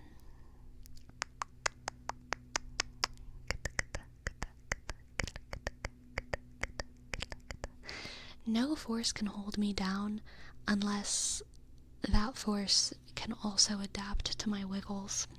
You know what I'm saying? Sleepy, is this part of your streams now, or are you just showing us something you got? It's not going to be forever, but it is probably going to make appearances sometimes, whenever I want.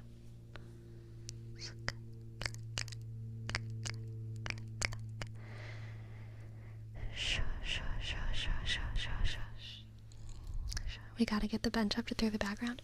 So today was leg day at the gym, and y'all, I don't know what happened.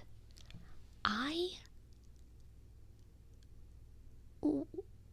was so strong. I upped my weight on almost everything. And at the end, I didn't even feel that tired. It was time for me to go, and like my legs felt kind of tired, so I was like, I shouldn't like push things too hard, and I have, a busy week, and so I don't know, I felt like I should stop, but like I also felt like I could have done even more. I upped my weight on almost everything.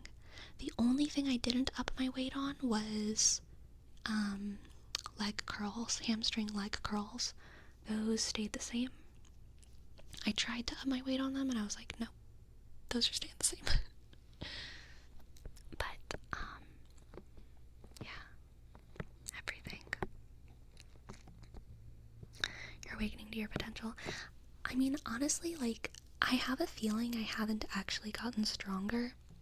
I have a feeling my body has now just gotten, like, used to doing the gym thing in the morning, you know what I mean?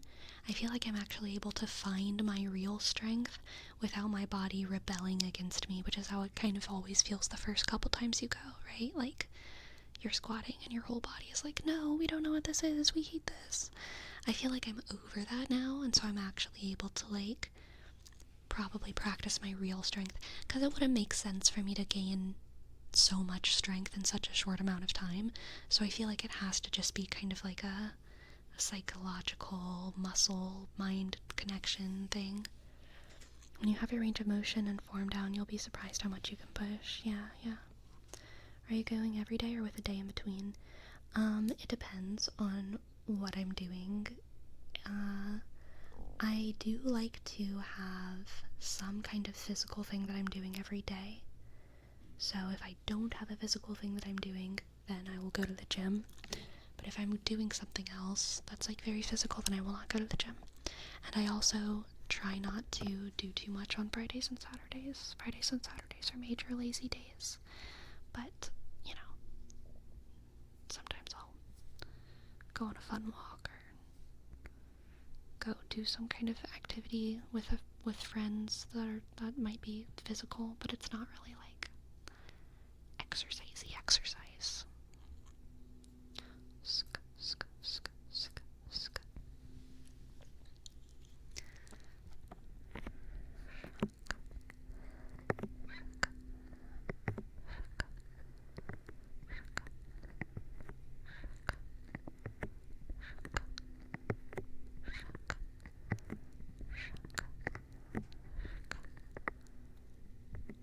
One of these days, gym talk's gonna motivate me to go again.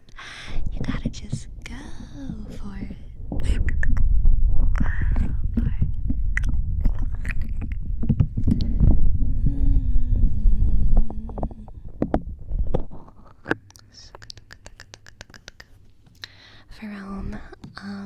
If okay, I'm gonna say yes, but also, depending on what I was doing, I probably wouldn't want to talk about it in detail, especially when it gets into, like, which days I'm going, you know what I mean?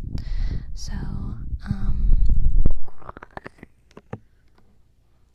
I am doing things that I love to do. And I'm not going to the gym every single day. Because I have other stuff.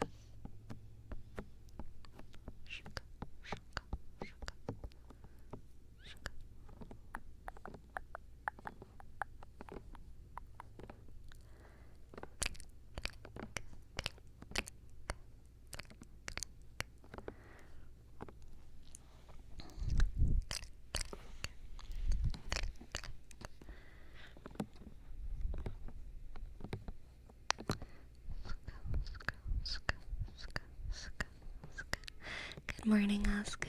Good morning.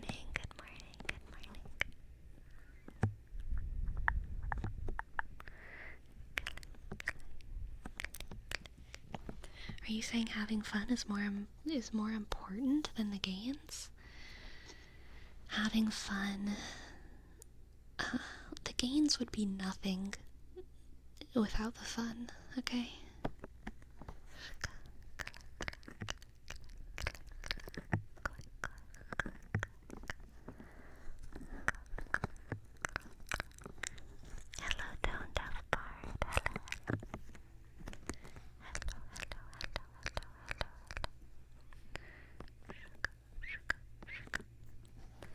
Do you do protein drinks when working out? Not like literally while I'm working out, but either before or after, depending what I feel like I need. I do drink protein drinks because I'm vegan, and it's honestly very, I hate protein. And before I was working out, I never had to worry about it. Because getting a healthy amount of protein is easy on a vegan diet. I don't have to change anything about what I like doing, what I like eating, what I like whatever. But working out, I need to eat more protein, and working out makes me hate the amount of protein that I have to eat, because I notice physically if I don't eat enough protein, I'm sore for longer, I have, less zest for life. So like I try to eat quite a bit of protein, like usually around 80 plus grams a day.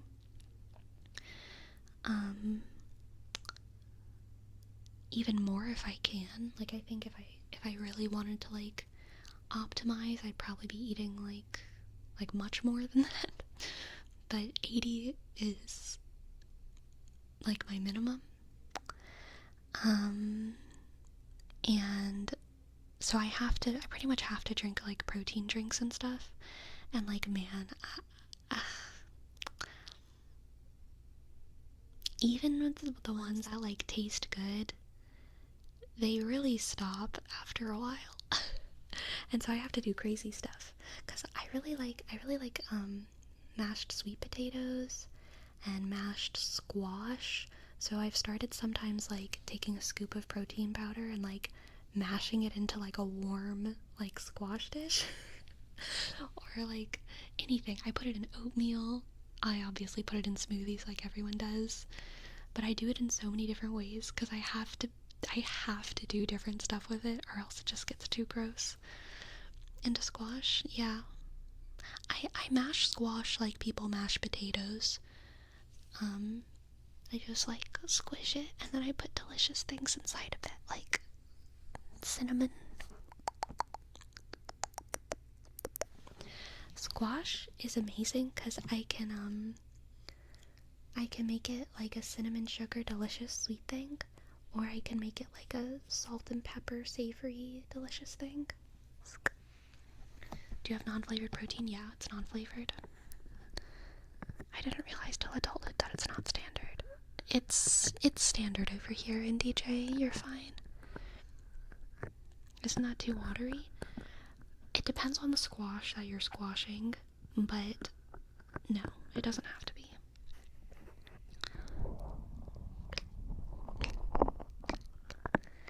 Is there any other way you could build those proteins? What do vegans usually do? So, vegans do many things. If I was doing a lot more cardio, or if I was in a bigger body, it would be easier to eat more protein,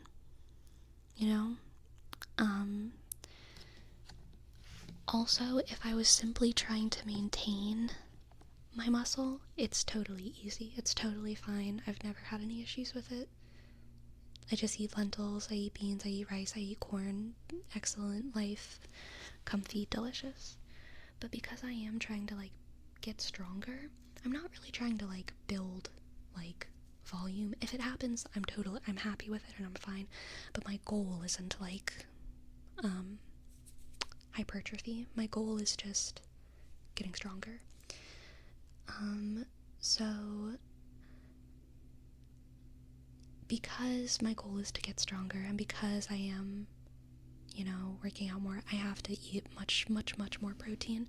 And so the only way that I can do it comfortably is by doing protein powders. Otherwise, other vegan sources of protein, tofu, lentils, corn, rice, the other things that I eat, it's like too much food to get the same amount of protein, which would also cause its own problems.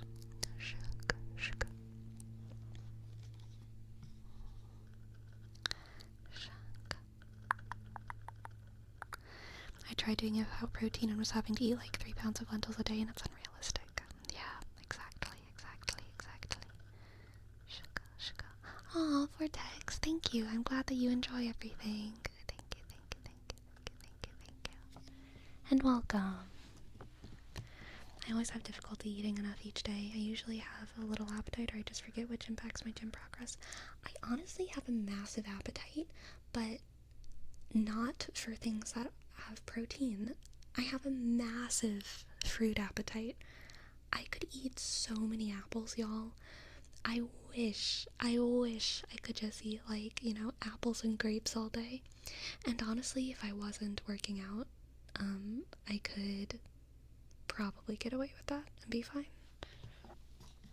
Apples dipped in protein powder. Amazing. But yeah, I don't have a massive appetite for, like, super protein heavy things. Sleepy, why are you a vegan?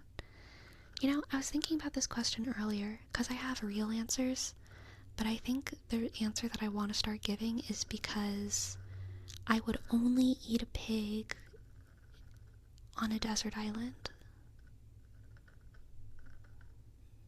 I would only eat a pig if I was starving on a deserted island. You know what I'm saying?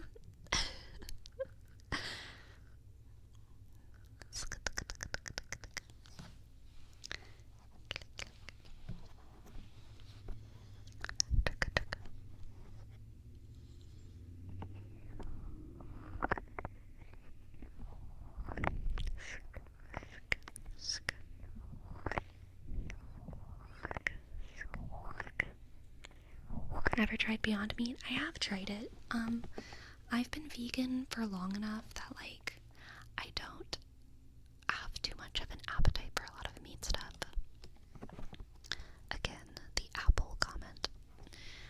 But, I do like Beyond Meat. If I'm going out at a restaurant or something, it's definitely not a bad option.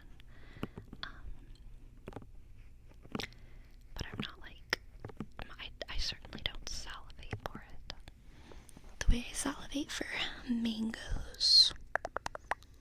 I feel like you'd have some serious trouble getting that pig, though. He'd be running around, best stick to coconuts. So true, Adam Fire. Not Sage Sleeping. Thank you for your sub. Thank you. And host D underscore S A G sugar E click S L E sugar E sugar B sugar I dot N click G. Sleepy, where did you get the beanbag? I got it from Corduroy's. Corduroy's. It's like with an A in the middle. And I got it on a massive sale, which was why I wanted to get it. Because I think the base price is like over $1,000. But I was able to get it for, I think, like $647, which is a lot of money. But I've always wanted a giant beanbag.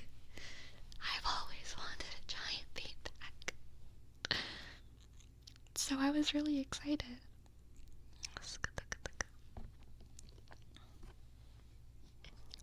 I know, I saved a ton.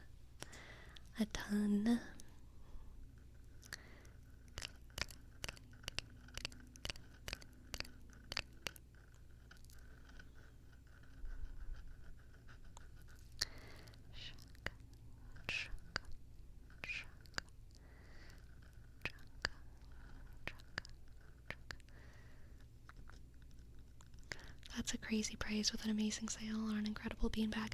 I know, I did a lot of research into, like, the beanbag market, and I learned a couple things. It seems like the best brands are Lovesac and Corduroy's. I haven't ever touched a Lovesac, but the biggest Lovesac is more expensive than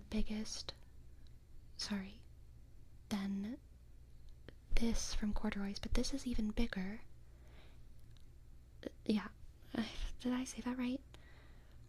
I think the biggest love sack, they have different prices because you can modify them so much. You can get like different covers for them. But I think the biggest love sack is like 6 feet in diameter. This is 7 feet. And the love sack biggest beanbag is like 13 to 1500. Wild. So this is corduroys, which is 7 feet in diameter. And if I remember correctly, the base price is $1,077. I think that's what it is, but I could be wrong. And that's also insane. It's insane. It's insane to spend that much on a beanbag chair. But also, if you really want a beanbag chair, which I have, and I did it for so long, I knew it was something that I eventually wanted to invest in. But I stayed with my eyes glued to the market. You know what I mean? I refreshed my pages, I got email alerts, and I caught that hot sale. So I took the plunge as soon as I could. Neatrix, thank you for your tip. Thank you, Neatrix, thank you, Neatrix. Thank you.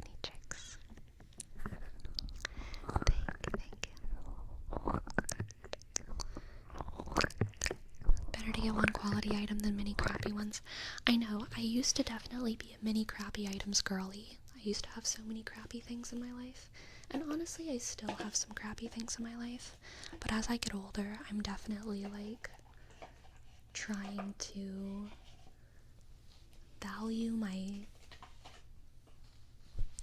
try to get stuff that I value more, I guess. That's gonna like last a long time.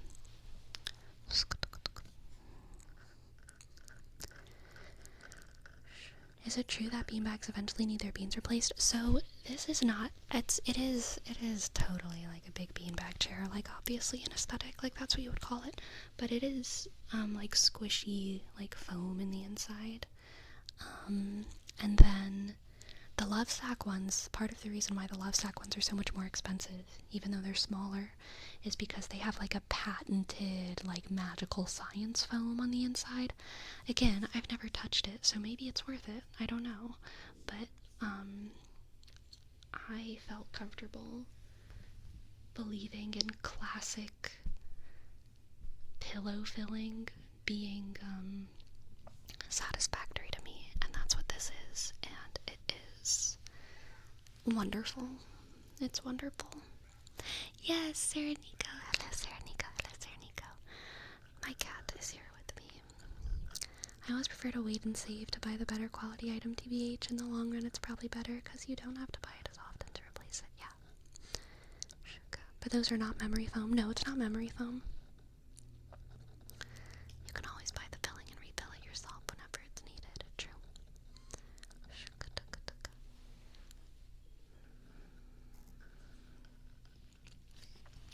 For the beanbag chair setup, I definitely need to work on my lighting though, because this is like a little bit bad, but I don't really have anything I can do about it with the lights that I have at my disposal. I don't know where the best lighting is. Please pet cat. She's grooming herself. She's petting herself right now.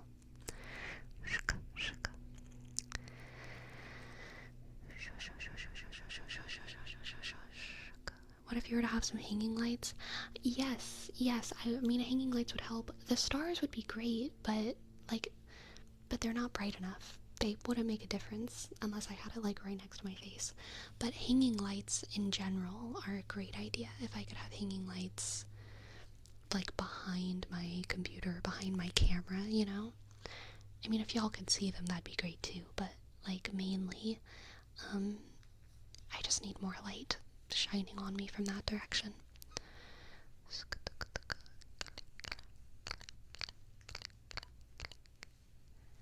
Do you have to wash the beanbag? The cover comes off and is machine washable.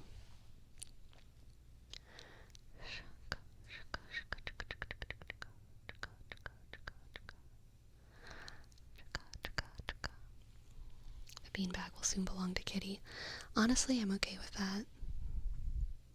It can be our cat nap spot.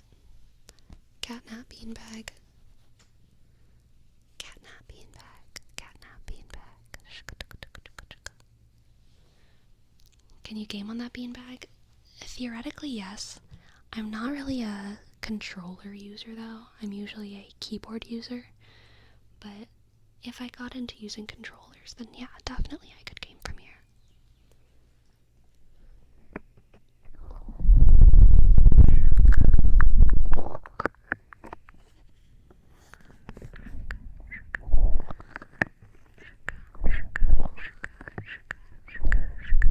I know, WD, I just don't have any lights. Like, I used to have more lights. Well, I didn't used to have more, I just had a smaller space and I could use things differently. I know what I need, I just don't have it. All I can do right now is, oh, it's not really within reach, is it? I can change the color of the light, which has gotten more harsh. This color of light's gotten a lot more harsh since the sun went down. I don't know if it would even help too much, though.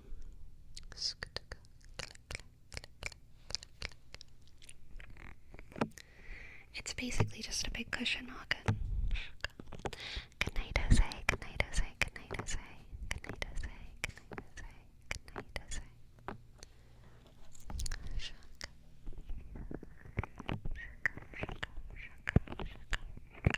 You know what? It is break time. Let's all take a quick little 5-minute break. 5-minute break, 5-minute breaks. And we'll come back in 5 minutes for more tingles, okay? More tingles coming very soon.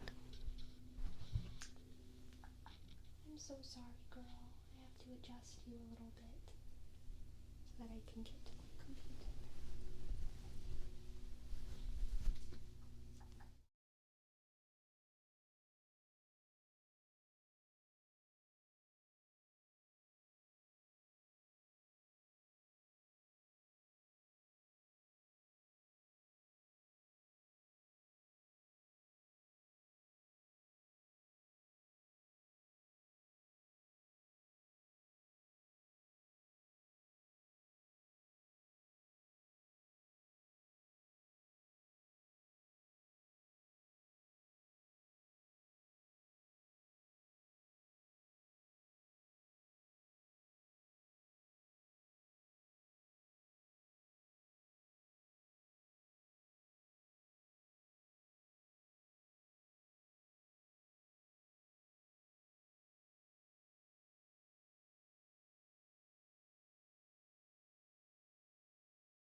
We are back. Hello. I changed my lighting a little bit. I put the exposure up on the camera, so hopefully that makes things a little bit better.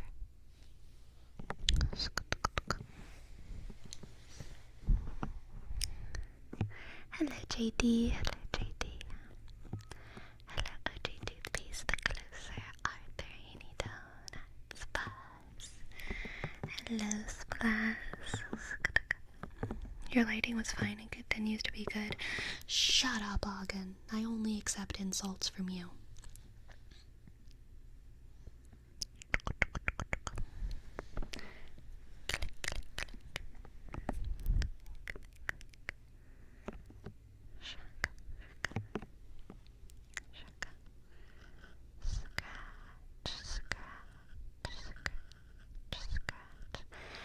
Hello, Spooky Fish, and Bialsian, and Bitch. Hello, Duskbass. Welcome to the chat. None of this justice talk, okay? None of this justice talk here. Abe, thank you for your sub, Abe. Thank you, Abe. A, B, E, 1, 7, click, 5, click, 6, thank you. Scratchy, scratchy, scratch. Scratch, scratch, scratch, scratch, scratch.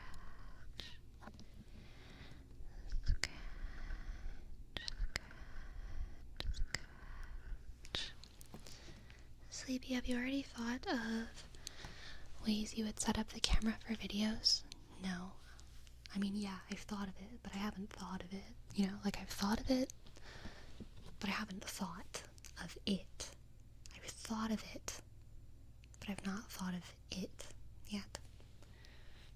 I've thought of how should I set up my camera for the videos, but I haven't thought that's how I should set up my camera for videos.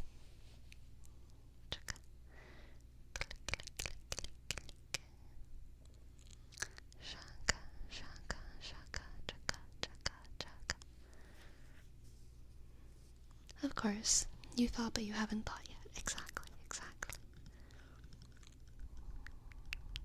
What's your favorite type of apple? Depends on the season, Splaz, but currently I'm undergoing a seasonal transition from Sugar Bee to Cosmic Crisp. Gonna be on rotation Delta. On rotation Delta. On rotation. Just like all good things.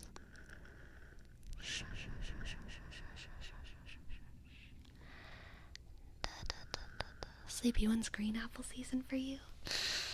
If I'm baking something. But very rarely do I just want green apples raw. Unless I'm foraging. Most foraged apples that I've come across have been green apples, and they've been delicious because they're foraged and I worked for them. But they're not my favorite flavor. Green apples are so good. They are not my favorite apple.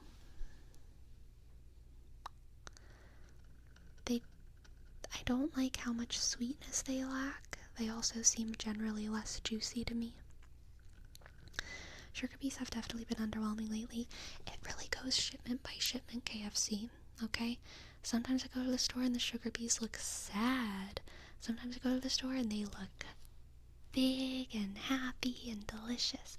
I always give the apples a little squeeze because apples, no one talks about it with apples, but you want your apples to be hard. Like how you kind of squeeze your grapes a little bit. Apples, you want them to be hard.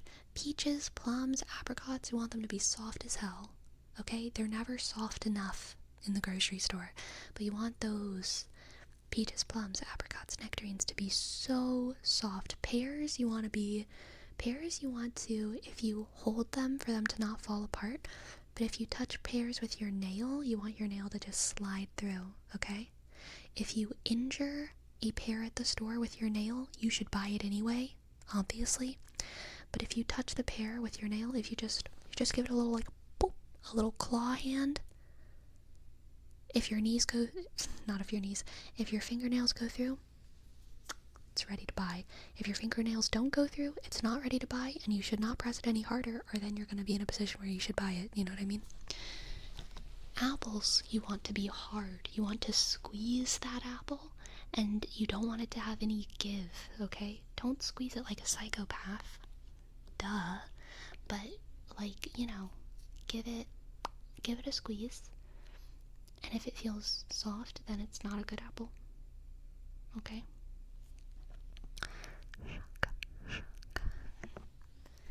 That's good tech. They keep sugar beets where I shop in plastic bags, though, so I don't know if it'd be bad etiquette to open the bags and squeeze them. Super fair, KFC.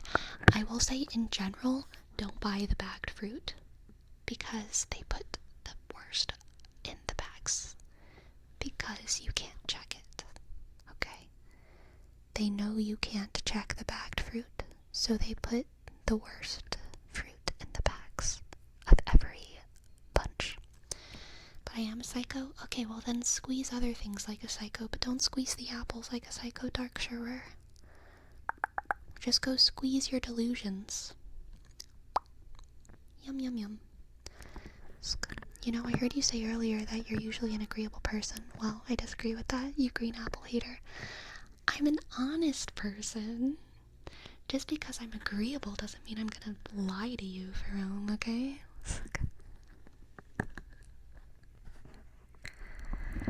Which do you think is better, watermelons or cantaloupe? Cantaloupe is better, without regard to its ripeness. Watermelon is more temperamental. An unripe watermelon is really, really bad. An unripe cantaloupe is unsatisfying, but it's not, like, terrible. A perfectly ripe watermelon is more delicious than a perfectly ripe cantaloupe. But I love cantaloupe, and honestly, Gisley, just reading that sentence made me really want cantaloupe. Yum, yum, yum. Yum, yum, yum, yum, yum. Hello, Alden. Apples are apples, it's true. And by any other word, they would taste as sweet. Which grapes are better, the red or green ones? I'm partial to the red grapes, but of course, neither is better than the other. It's just personal preference. I've yet to find cantaloupe juice for home.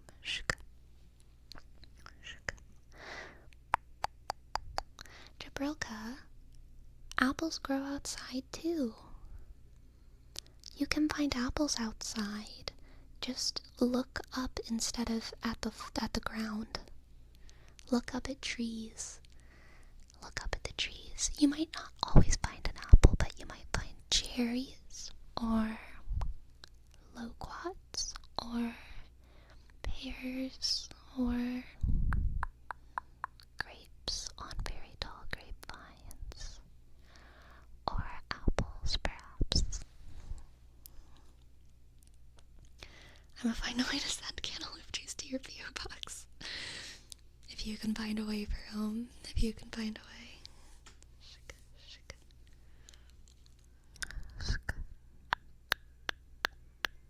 Trees are restaurants with simple menus. Even better, because it's free. Because your benefit to a tree is eating its fruit. Your benefit to a restaurant is paying to eat its food, you know? Like, the food is actually a cost for the restaurant as well. But the trees want their fruit to be eaten, okay? Well, free, what if the tree is in someone's property? You know what they say, if it grows over the fence, it's yours. Biljig, thank you for your sub. Thank you, Biljig, thank you for your sub. Thank you for your 2 months. Thanks. B, click, I, dot.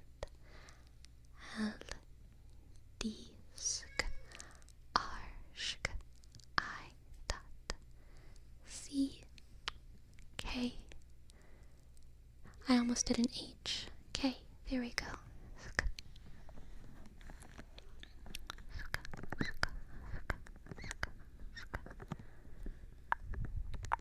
Did you miss Nobunaga's tip? I think I did. Let me check.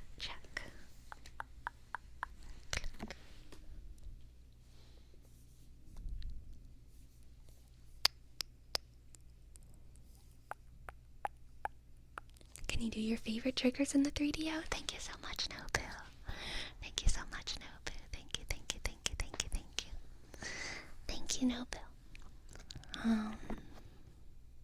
I think my favorite triggers, probably most people's favorite triggers, I really like scratching and ear cupping. Scratching, scratch, scratch, scratch, scratch, scratch, scratch. Scratch, scratch, scratch, scratch, scratch, scratch. Scratch, scratch, scratch, scratch, scratch, scratch, scratch. Yeah, Alden, as a chef, I'm sure you can vouch for me when I say that food is actually the biggest problem that all restaurants deal with. When the food order comes in, and it's not like anyone has more time than usual, than they're usually allotted in the middle of the day to start putting everything away, then there's food waste, there's all the problems of making sure that food is served at exactly the right optimal time. Food storage is always an issue. Restaurants hate food.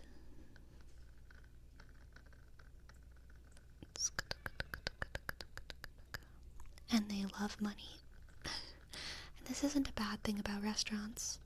Like, that's just how it works. That's just how the economy works. But, trees are definitely very different. I hate it when shops have to throw out items and ruin them. I know. Yeah, like you said, it's a legal liability. It's so sad. I'm sorry, Nobunaga. Never feel bad. I feel bad too, not seeing, not noticing, because I really am so grateful. I really am. Whenever I don't see, I just feel so bad, especially if someone waits, for like a significant amount of time. Oh gosh.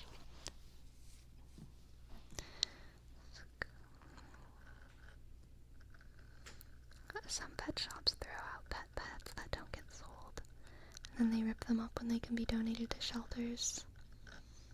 That is so sad.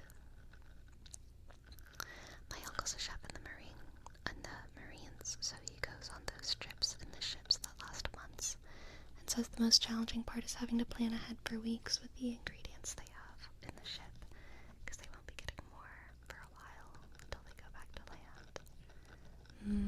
That makes sense.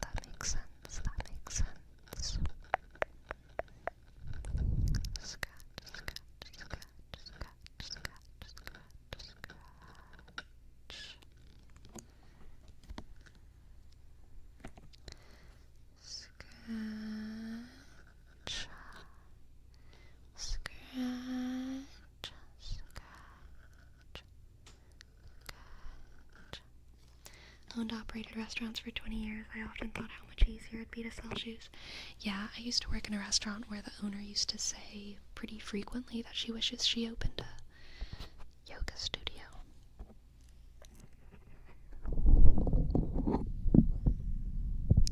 Ear cupping.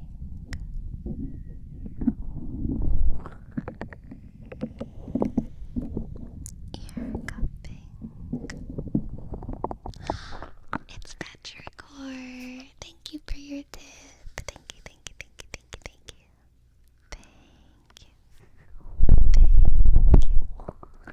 I'm gonna do a little bit more ear cupping, and then it's Petra Cor.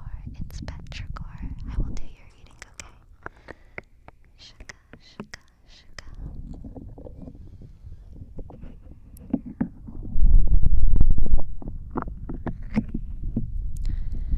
Have you ever tried selling something don't want to. I'm so bad at it. I've worked at farmers markets before. Yes. It's hard. But that was food. Food and vending.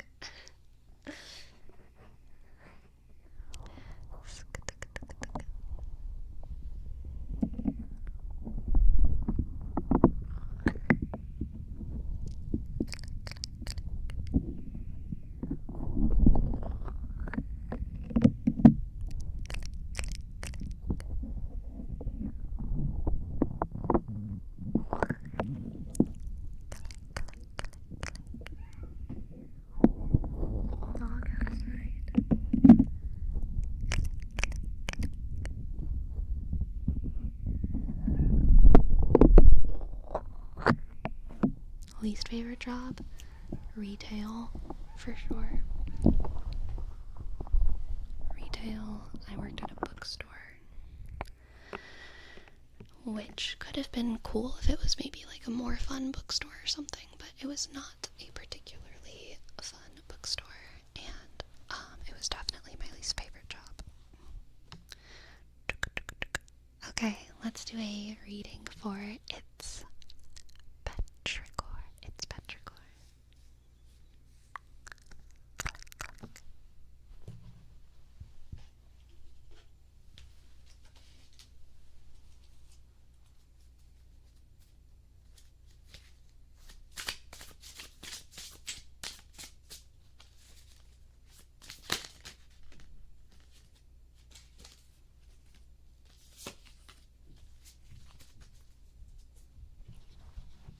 Okay, it's Petra Cor.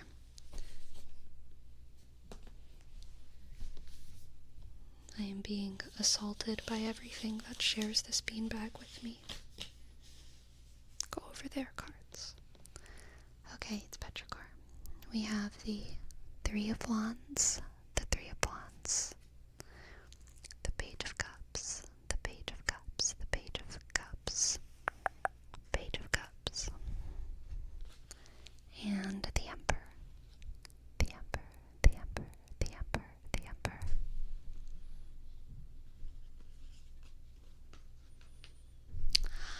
Oh, this is being granted friendships by some higher authority, Petra Cor.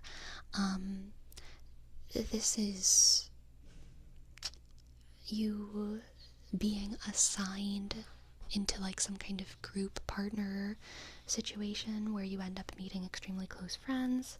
This is you getting cast into a show where you end up meeting really close friends. This could be one of your parents marrying someone else who has children, and so you end up with like really close friends who are step-siblings. You're being granted friends from some kind of higher power. That's the Emperor.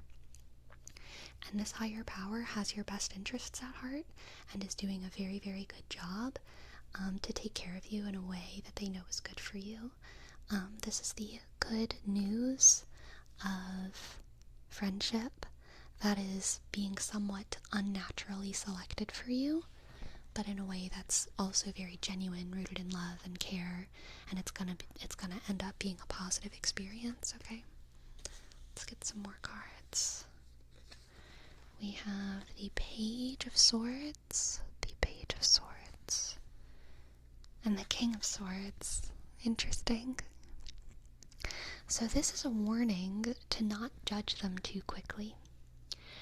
Immediately when you meet these people, you might feel a little bit like, you're a little bit annoying. You're a little bit annoying. You might cast some quick judgment, and even though your judgments aren't going to be wholly, fully wrong, there's a lot more nuance to these figures than you realize, and I encourage you to open up your heart a little bit to them rather than just analyzing them with your intellect brain. Okay, try to open your heart, try to let these people in, try to let them affect you in an intimate way, try to care for them, because I think aesthetically, from the outside, first impressions, it's kind of going to feel like these aren't my people, but they are. You just need to get to know them a little bit better. Okay, you've got to get to know them just a little bit better. I feel like that's one of the lessons that I learned super clearly in theater. A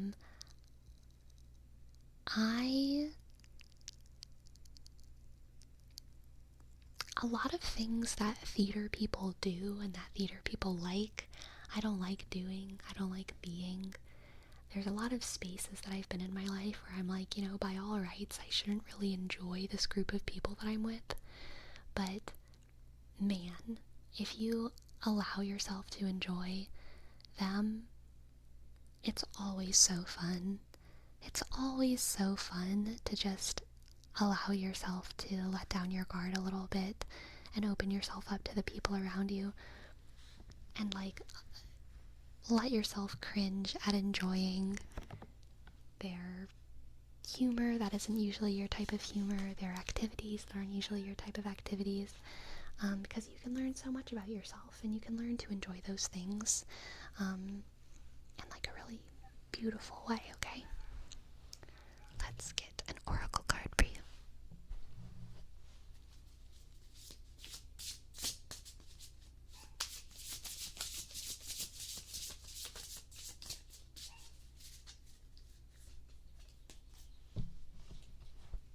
Oracle card for its Petra Cor.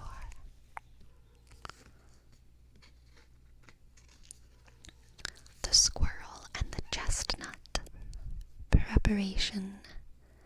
Preparation. Preparation. Preparation. Preparation. Preparation. Preparation. Preparation. Preparation. The shuffling sounds better than usual somehow. It might be because it's farther away. Very possible. I always think that the shuffling sounds a little bit harsh on the 3DO. It's Petra Cor.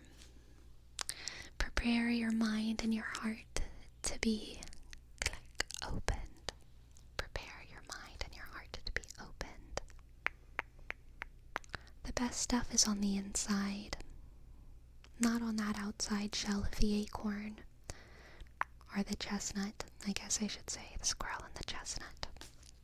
There's always that spiky, confusing exterior, but there's something so delicious inside. If you just allow yourself to work on that new friendship, okay? It's Petra Cor.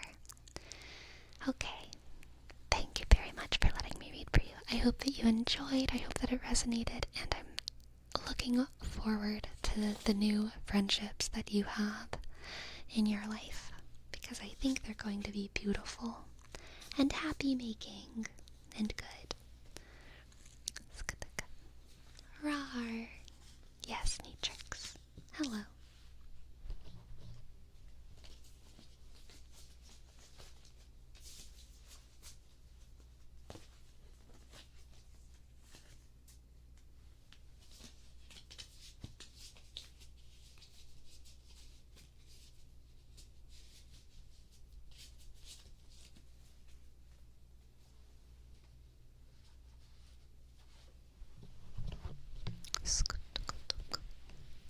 Time to say goodbye. Enjoy the rest of the stream. Good night, Nobunaga. Sleepy, could you do more shuffling sounds? I can. I just can't talk while I do it because I'm far away. What made you choose ASMR over a traditional career? This is a traditional career. 1942. Don't they do this where you're from? Over in 1942? I'm sure there's some ASMR artists lurking around.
If y'all like tapping, try this.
Only asking because from what I see, and unlike many other ASMR streamers, you're more than capable of killing it in a traditional career. Not to say that you aren't killing it in ASMR, but just curious. I think it's because I really love it. I also love many other things.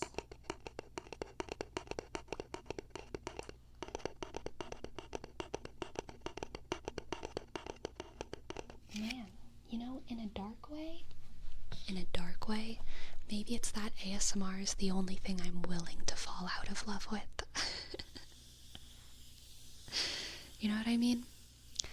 That's a major part of why I left academia. I could feel myself falling out of love with, like, everything in that space. And it made me really sad.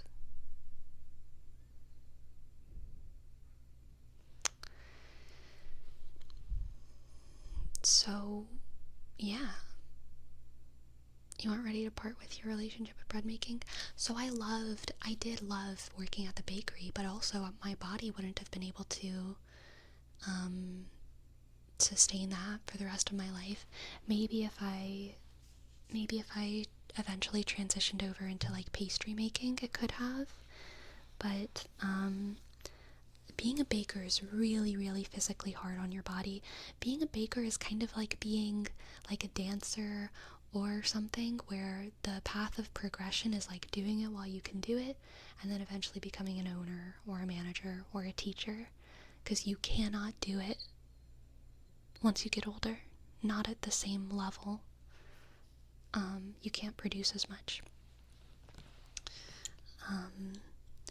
And so I knew that it wasn't sustainable in the long term. It was just something that was fun. And to an extent, you could argue that the same thing is true of Twitch, right? But what? I think I have a little bit more faith in myself as an internet entrepreneur than a real life brick and mortar entrepreneur. You know what I mean?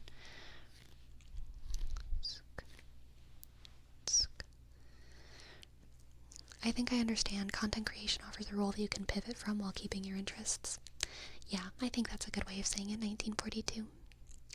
Because I do have so many interests, and I was just talking about like 2 or 3 streams ago how I am definitely considering getting astrology certifications, and I would consider eventually doing astrology stuff professionally.